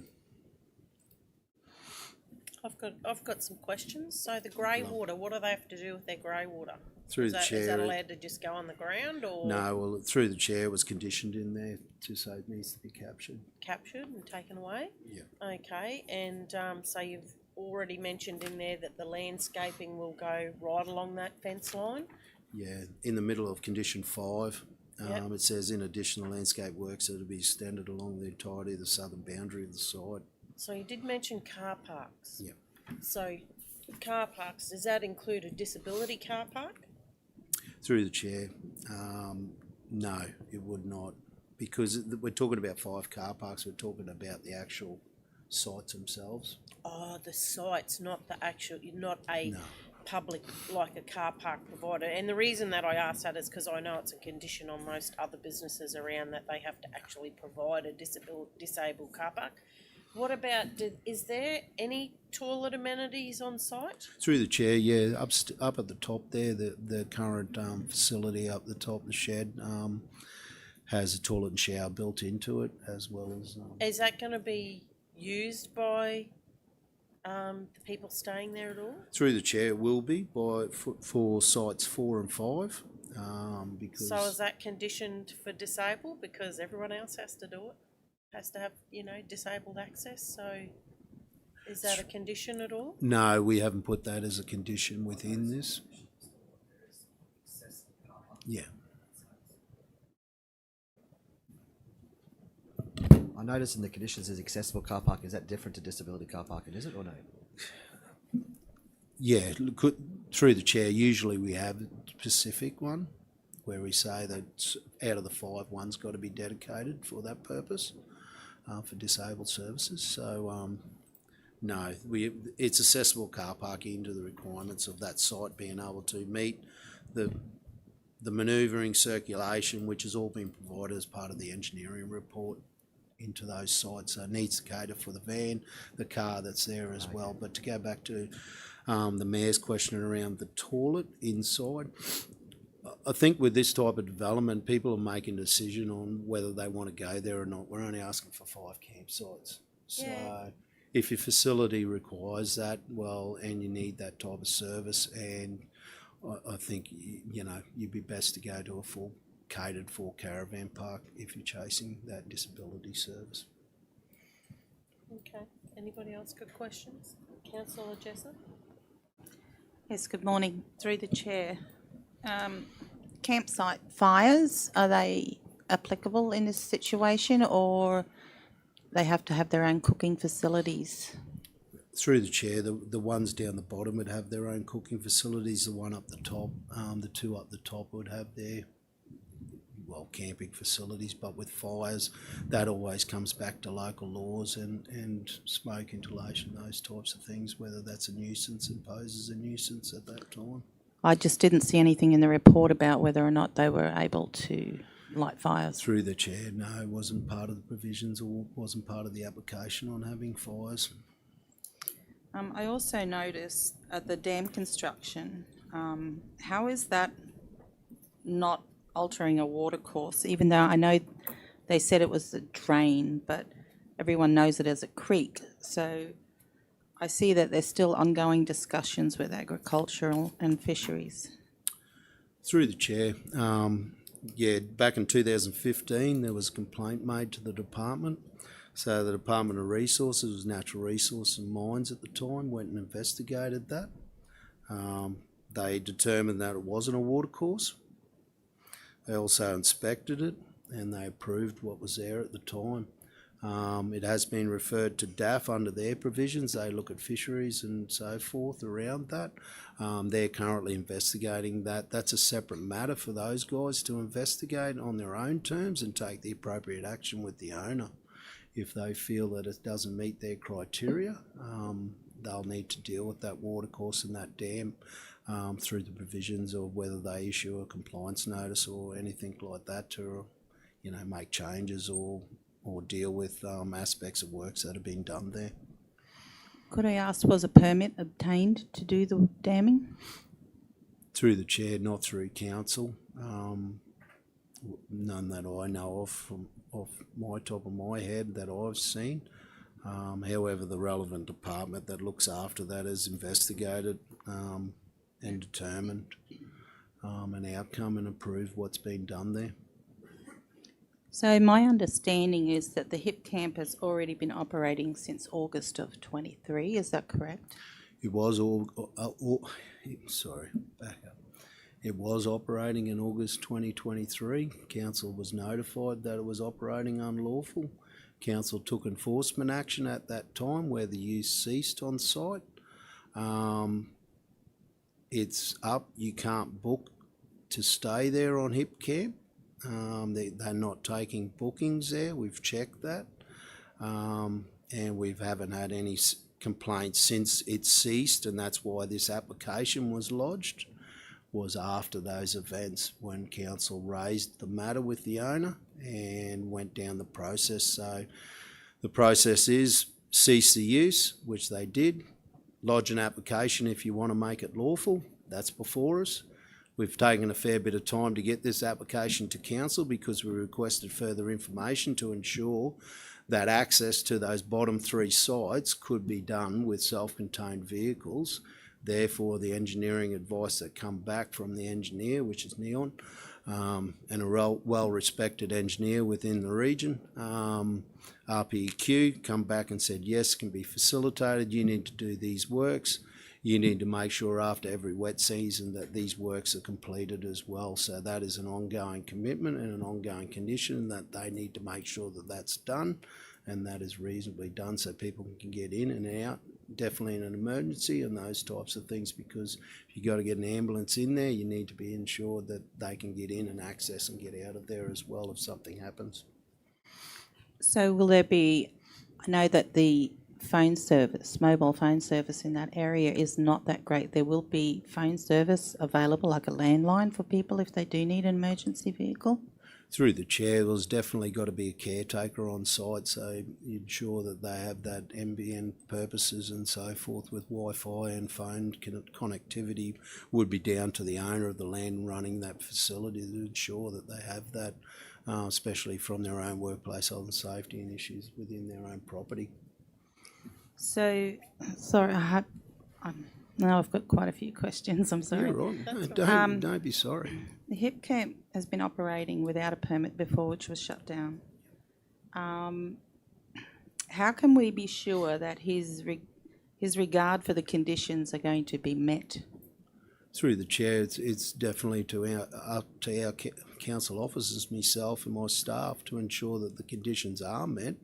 and sign off is granted for the use to proceed on the land. So they've got to meet the conditions, and for us to outline that they have been met, and for them to start operating once that's done. And then it's about maintenance. If we get, complaints or anything like that, we investigate as well on top of that, Councillor. So I noticed in the report as well that he is to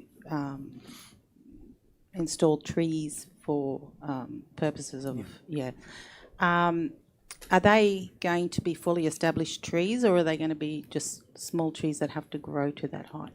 Through the chair, we'll discuss that with the applicant. They'll probably start out as small trees, but hopefully fast growing, so we'll have a definite discussion around that to work out what's the best process of getting them implemented as quick as we can. Thank you for answering most of my questions. I probably still do have some more questions. You're right. And I'm finding it hard to come up with a resolution for myself on this, given the amount of submissions and the fact that he's already been operating prior to having a permit. I'm just wondering where I can go. Mr. CEO, you might be able to help me. What is my options here? Is there any point that I can,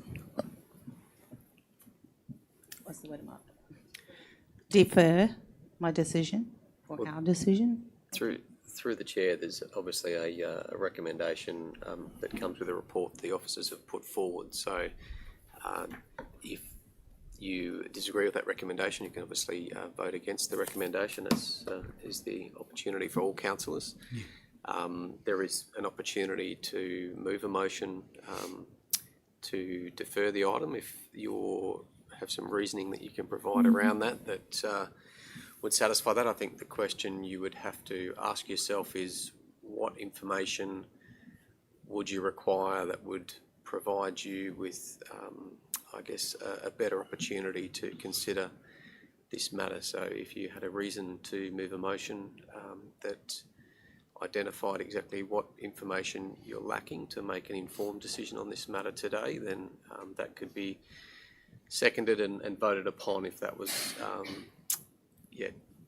that would be the process. Well, Councillor Jessup is considering her options. Can I also ask some questions? Absolutely. So the caretaker, Mr. Horton, is 24/7? Through the chair, at home, Yes, through and the is chair. we don't know if it's an employee or if it's the owner, we're not sure. Doesn't matter. It'd be run by the owners. Yeah. And plus they got online booking as well, so they'd know a lot when people are coming, Okay. Councillor, So And I too have questions just because of people in general. We do know that some people think their fluffy chihuahua is not a dog, but it is in fact part of their family. So, I mean, a dog is a dog, is that regardless of their size? Absolutely. through the chair, yes, a dog's a dog. Dog, yes. And once again, the self-contained thing, there are strict rules about what is considered to be a self-contained unit, and I'll say it again, it's not a bucket in the back of a juice van. No. Yeah. Through the And the chair. toilet that is there cannot be used for the dumping of waste from self-contained vans. It must be taken to a dump point, is that correct? Correct. Yes. Through the chair, it'll impact their on-site system if they start putting chemical like that down it. Okay. See, that's what happens with the on-site. It'll kill all the components in your on-site, and actually your system won't work. So, Okay. you can't. That needs to be disposed to sewer and through a legal point, which Thank is you. a dump point. Councillor Pervin? Thanks, Mr. Horton. In your report, we talk about a lot of conditions there and a lot of different things. One condition I noticed we haven't spoken about is general waste. There's no on-site waste management plan for this. Through the chair, with that, I think we can add to a condition, councillor. I think. You're talking people coming and going there of could potentially be nightly, and you got bins there that'll be sticking around for days with that stench if they use a wheelie bin. I mean, a skip bin could be a couple of times a week to be empty. Could be a way to get out of that. But I mean, you're not talking huge amount of rubbish, but there still will be rubbish there that residents in the surrounding area will deal with, and also those coming and going from this potential site. So I noticed that's there's no conditions on that, and I think a condition does need to be put in place for that one.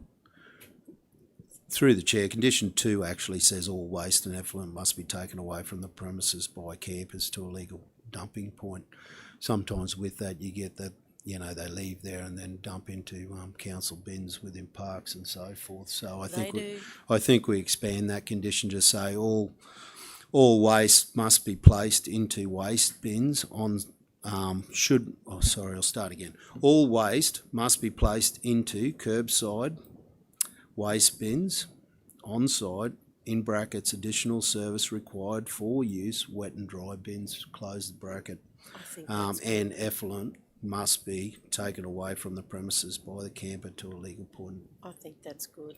Yeah, further to that, yeah, that's great. So we can add to condition 2, councillor, to meet that criteria that and meet your concern. Yep, so that, through the chair, can we add that? Yeah. And then that will be a cost to the owner to pay for additional services, wet and dry? Through the chair, And above the additional one service that they have on their dwelling. So there'll be additional service that is required to just deal with this use on the site. Yes, okay, perfect. Thank you. Good point. Yes, Councillor Baines. So further to this discussion, ought we not, rather than trying to be too specific about how they do it, under our policy, and I believe we're correct, Ms. Bull, is that a waste management plan must be presented to council about the operations on the property, and then we would approve that as a piece rather than trying to say specifically in the conditions. I'm just trying to make sure the policy bit doesn't get covered. And thank you. Through the chair, you're correct. So it's either or. So it's up to them whether they choose to take up additional services or have a waste management plan in place, but it's either or. Cannot be neither. Yes, correct. Okay. Councillor Jessup. I think that I would like to move a motion to defer. I'm going to base this on the fact that I need a little bit more information in certain areas, and due to the fact of the amount of submissions, I need to find out exactly a little more about that. And also due to the prospect that right now and here we are adding conditions.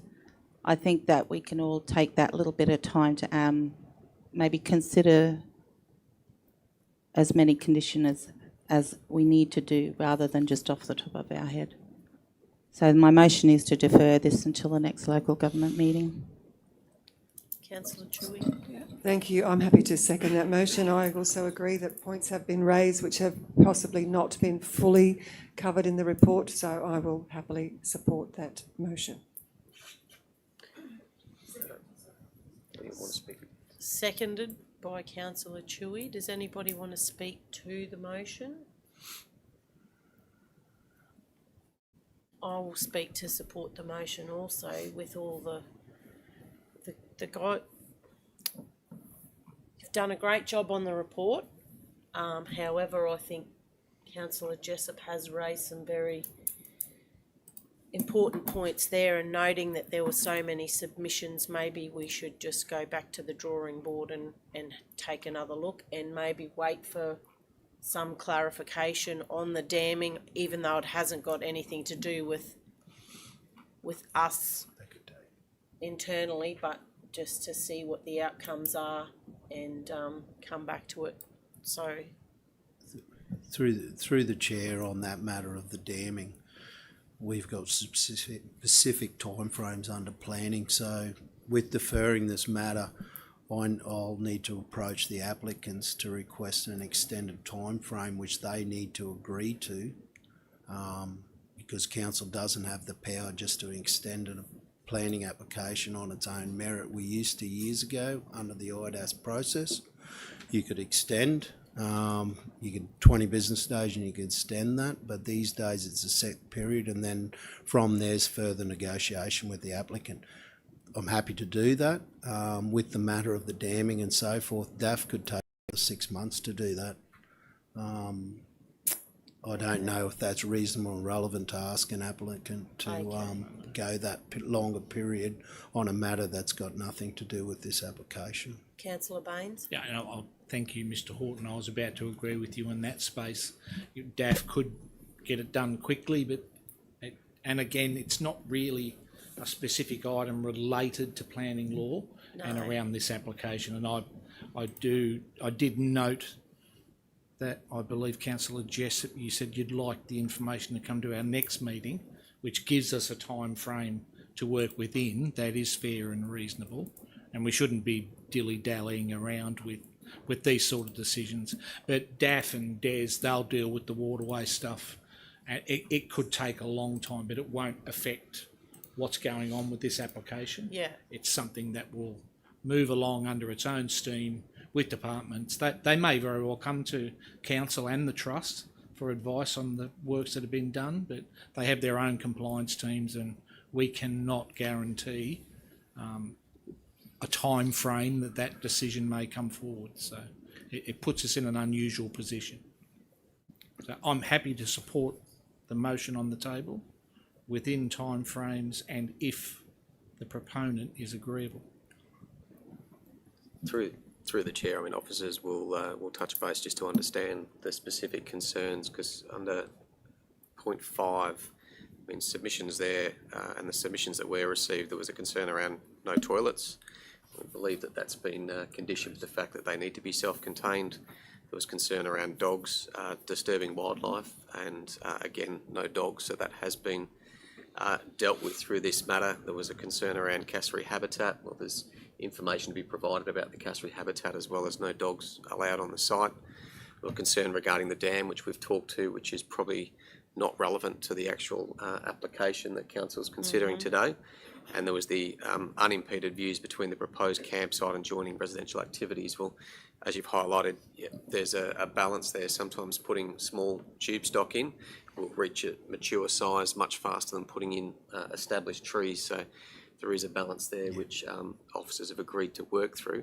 And the other one's lights emanating from the property, creating an environmental nuisance. Well, they are dealt with through the condition with the screening, but they're also dealt with under the Act as well. So some of those nuisances, light nuisance, noise nuisance, are dealt with irrespective, and it sometimes doesn't matter how many conditions are in place. We're still going to get complaints at times just due to individuals not necessarily abiding by some of the conditions when they do agree to stay at these sites, and very hard at midnight to get a local law officer sometimes out there to ascertain whether there is a genuine noise nuisance. And by the time we do often get an officer there, like Councillor Pervin highlighted, some of these are single night stays. They've moved on. So I guess we'll need to work with council laws to find out the concerns, because there's, from my interpretation of the conversation today, there's no amendment to conditions that are proposed at the moment, other than some policy considerations around waste management. Chair, it's only that one in condition 2, just to add that statement to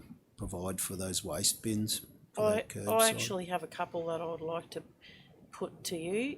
So the lighting, where the lighting is coming from the building, to provide light for people there. I don't know whether it is for the toilets or not.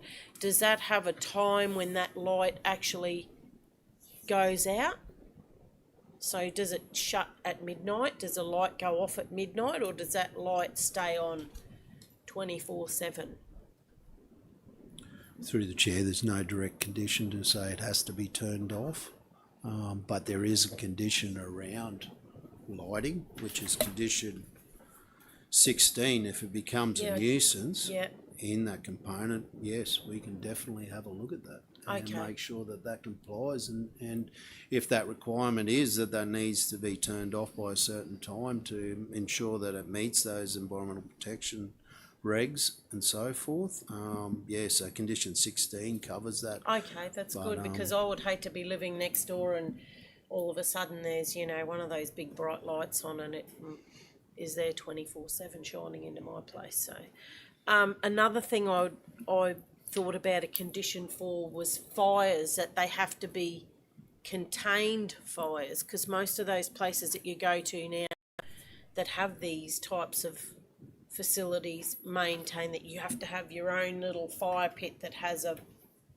has a base on it so that it can't get away and burn the scrub. I mean, probably highly unlikely of it burning the scrub here, but I still think that we need to look at that as a condition, in my opinion. Through the chair, we can certainly bring this back to the council workshop in August prior to the meeting.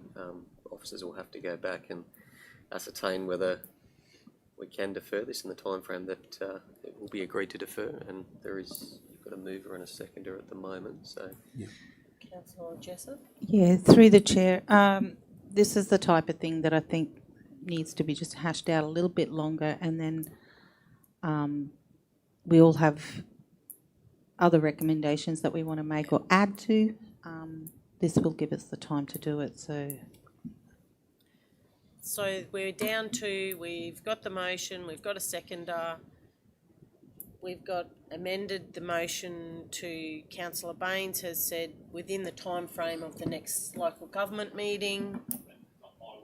yeah, Although they were your through the chair, just words. for clarity, councillor. So the motion you put forward is to defer this item to the next local government meeting, and that's been seconded by Councillor Chewy. Yep. So do we have all those in favour? I'm in favour of that. Again, as a comment, I'll vote for this, but this must be done in a timely manner.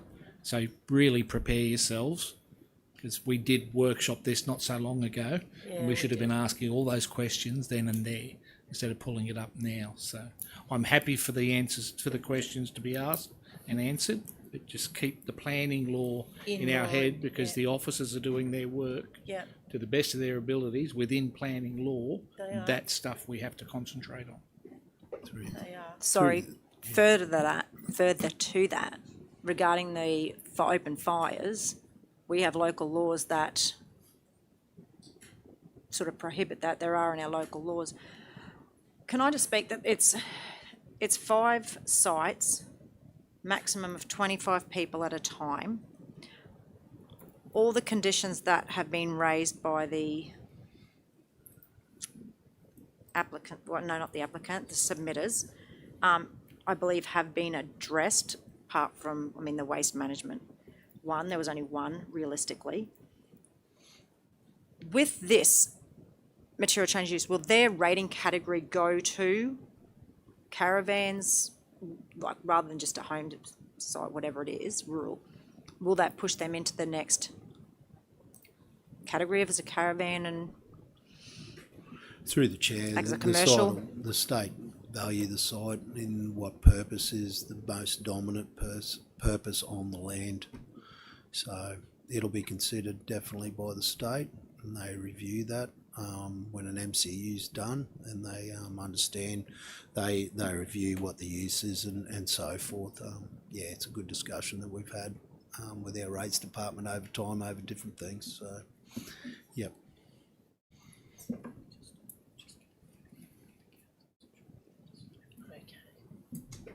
Okay, so we'll go back to the amended motion. It's been moved, it's been seconded. We have voted upon. All those in favour, can we just have a show of hands again? In a timely manner. Thank you. Thank you, Mr. Council. Horton. Move on to general business. You can say something.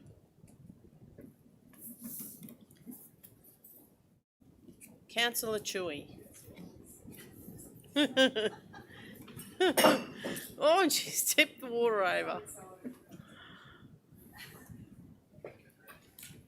Sorry, excuse me while I just get myself organised. Yes, I would just like to take the time, sorry, just clean up my mess. It's all good? No, wasn't much in the water. Yes, I apologise for my spilling of the water. I would just like to pause to take the time with the family's blessing and permission to pay our respects to the passing of Val Chadwick. Mrs. Chadwick is an integral part of Tully community, an integral part of the Tully show, and she sadly has passed away. She has left her legacy behind, and we are grateful to the whole Chadwick family for the continuous work that they do for the Tully show. And yes, I just Just like to acknowledge that. It is Tully Show tomorrow. Love the Tully Show. Those that know me well know that. I'd also like to take the time once again to thank all our volunteers. For those that have been down to the show offices, whether it be in Innisfail or Tully, I don't think general community understand the amount of work that goes on to run the show. People just walk through the gates. I saw some very unfortunate posts on Facebook about the Innisfail show and the lack of rides and things like that.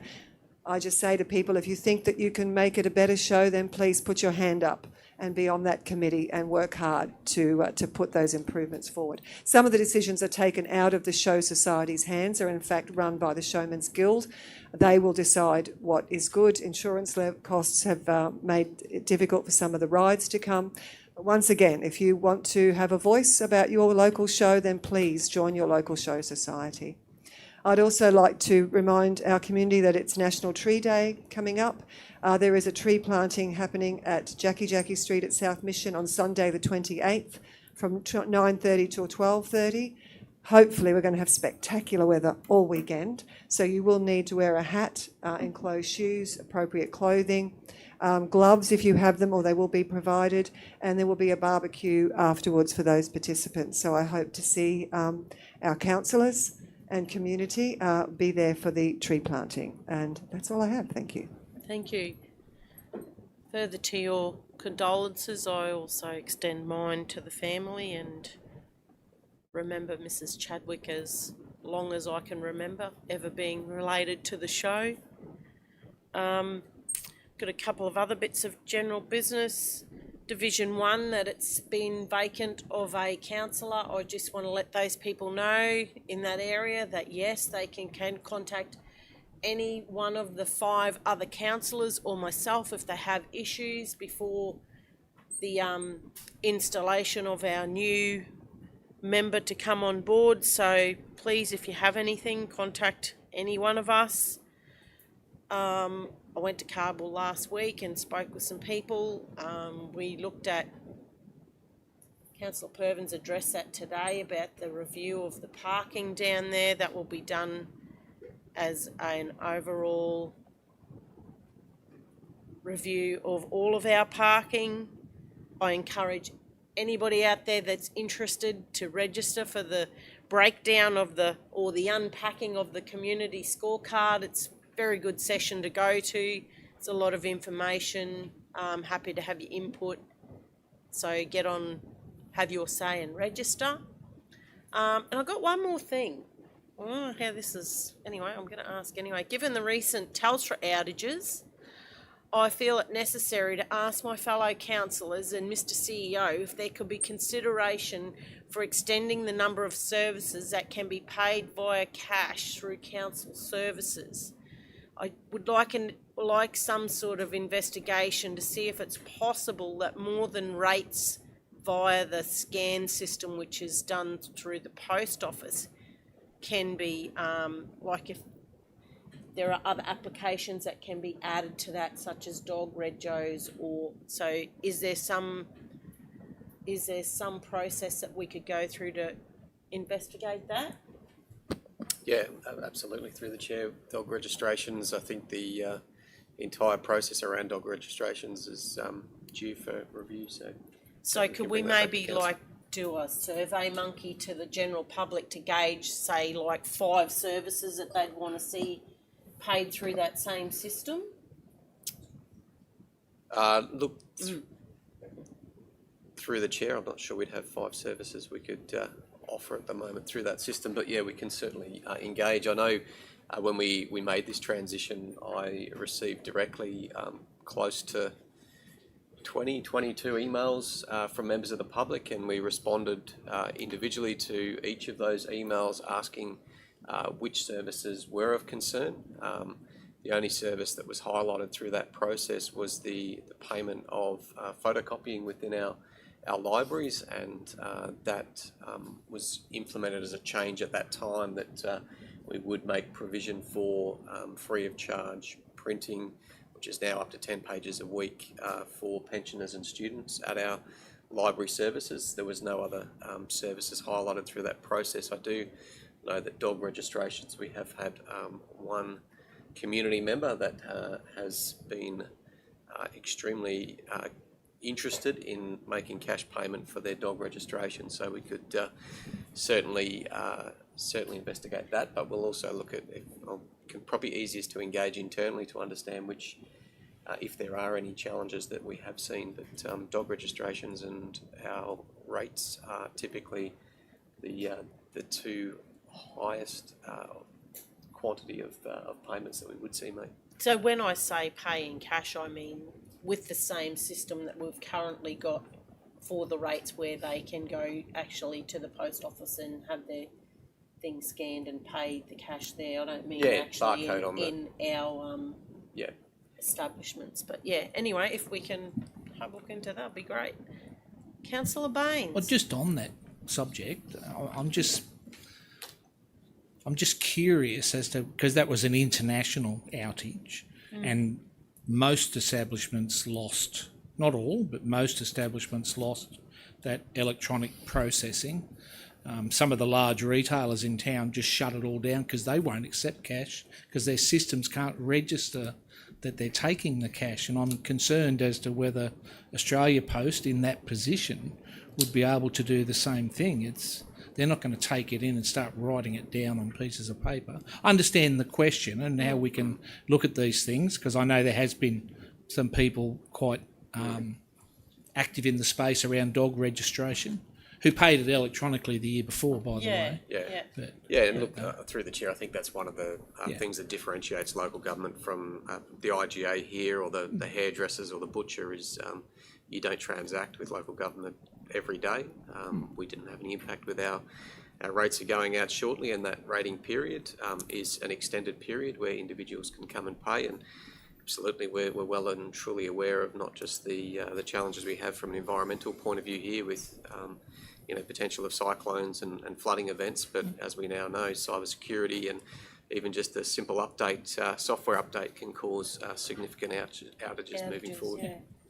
Anyway, it's... I'm supportive of the investigation, just curious of the premise, that's all. Look, through the chair, like I said, dog registrations in general, and how we, I know there was a lot of conversation around the fees and charges around dog registrations.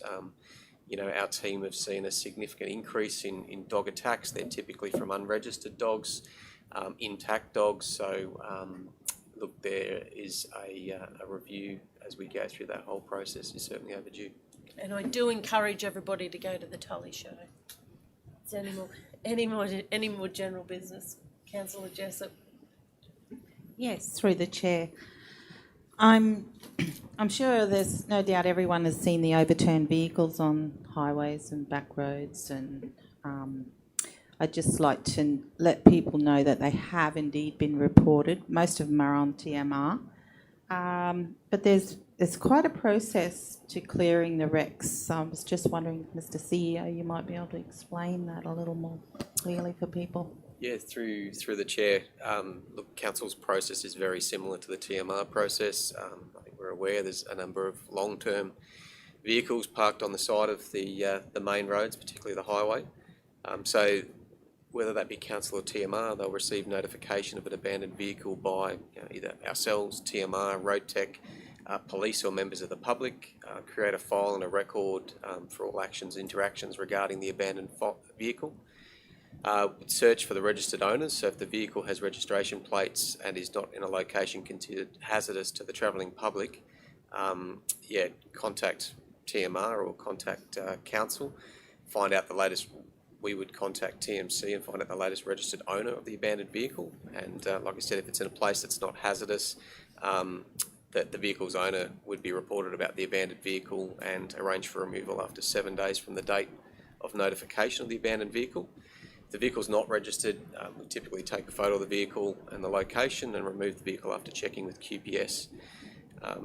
Removing the abandoned vehicle if it's located in a location considered hazardous to travelling public. So I think some of those, the challenge at the moment is they're in fairly challenging locations to remove from the side of the road. Some of those will need significant traffic management to either stop, go or reduce lanes on the highway to remove a number of those vehicles.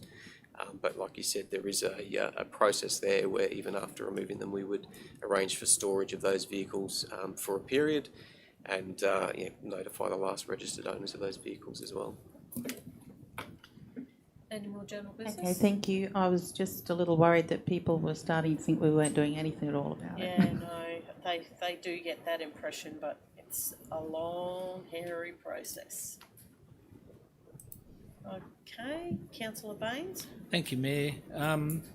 18th of August is Vietnam Veterans Day this year. It's the 56th anniversary of the Battle of Long Tan, which has been designated as Vietnam Veterans Day. Long Tan is probably the most well-known incident of Australia's 8-year involvement in the Vietnam conflict. By no means the most significant, but the most well-known. So I would just like to encourage everyone to please reach out to all their local RSLs. I believe all local RSLs are having a Vietnam Veterans Day event. In Innisfail, a parade will form up. There's going to be no march in the street, but a parade will form up at the Cenotaph beginning at 10 a.m. And I would encourage everyone to please, if you've got the time, come along, support our Vietnam veterans, and you'll also meet a lot of the younger veterans that are now have been involved in conflicts since Australia's involvement in the Middle East and East Timor and some of the more recent conflicts. So it's very important to come along and please show your support for our very highly valued and show some respect for our Defence Force members. Thank you. If I may, following on from that, yes, thank you, Councillor Baines. There will be a service at Mission Beach, at the Memorial Rock at the splash pad on that day. I think a time is yet to be confirmed, 9:30, 10 o'clock, something like that. So there was a very big crowd there last year, so I'm hoping it'll be replicated again this year. But thank you, Councillor Baines, for your reminder. Thank you. Is there any more general business? No, we'll move on to item 9, confidential reports. We moved into closed session. The meeting will now be closed to the public in accordance with section 254J13G, negotiations relating to a commercial matter of the local government, and section 254J13E, relating to legal proceedings involving the local government in accordance with the Local Government Regulation 2012 to consider the following confidential reports. Item 9.1, quarterly debtors and outstanding rates and charges, and item 9.2, contract CCW 000263 Jubilee Bridge water maintenance. Happy to move the closure of the meeting. Thank you. Thank you. All in favour? Thank you.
We shall move out of the closed session. Do I have a mover? Councillor Pervin, seconded by Councillor McLeod. All in favour?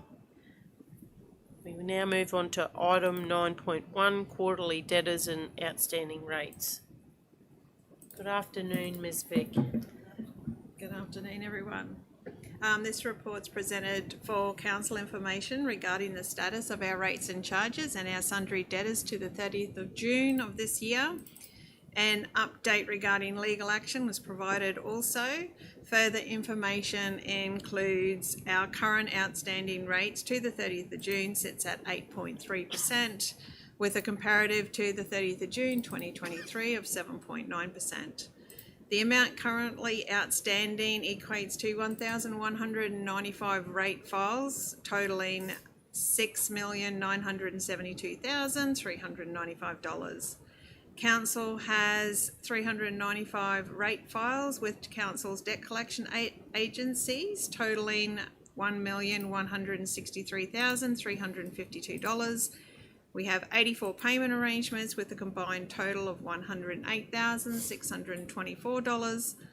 We currently have 110 sundry debt files with debit balances totaling $3,068,510 and 7 active sundry debt files with our collection agencies totaling $16,562. The recommendation is that the report be received and noted. Thank you. I will move it. All in favour?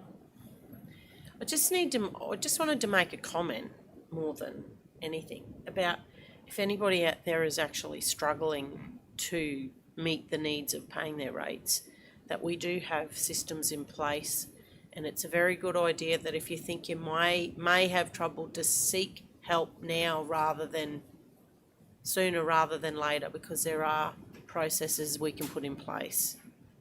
Yeah, I just wanted to reiterate that because, yeah, it's very important. Yep. Thank you. Alrighty. Thank you very much.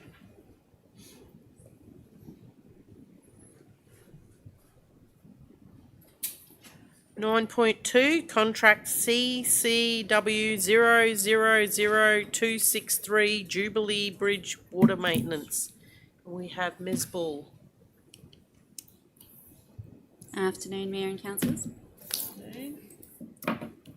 So this paper discusses the requirement to upgrade the Jubilee Bridge water main. We've been out to open tender via vendor panel in the end of May, beginning of June, for the works to supply and install an above ground welded PE pipe with fittings, stainless steel support bracketry and pipe saddle straps, and have this mounted underneath the Jubilee Bridge deck. And then have this connected to the pipework and valves connected to the existing water network. So following evaluation of the conforming tenders received and review of their methodology and subsequent conversations regarding the methodology and risks, it's proposed to award this lump sum contract to Bellwether Contractors, who submitted the highest scoring submission following the assessment process. So our recommendation to Council is that Council accept the lump sum tender for this contract for Jubilee Bridge Water Main submitted by Bellwether Contractors.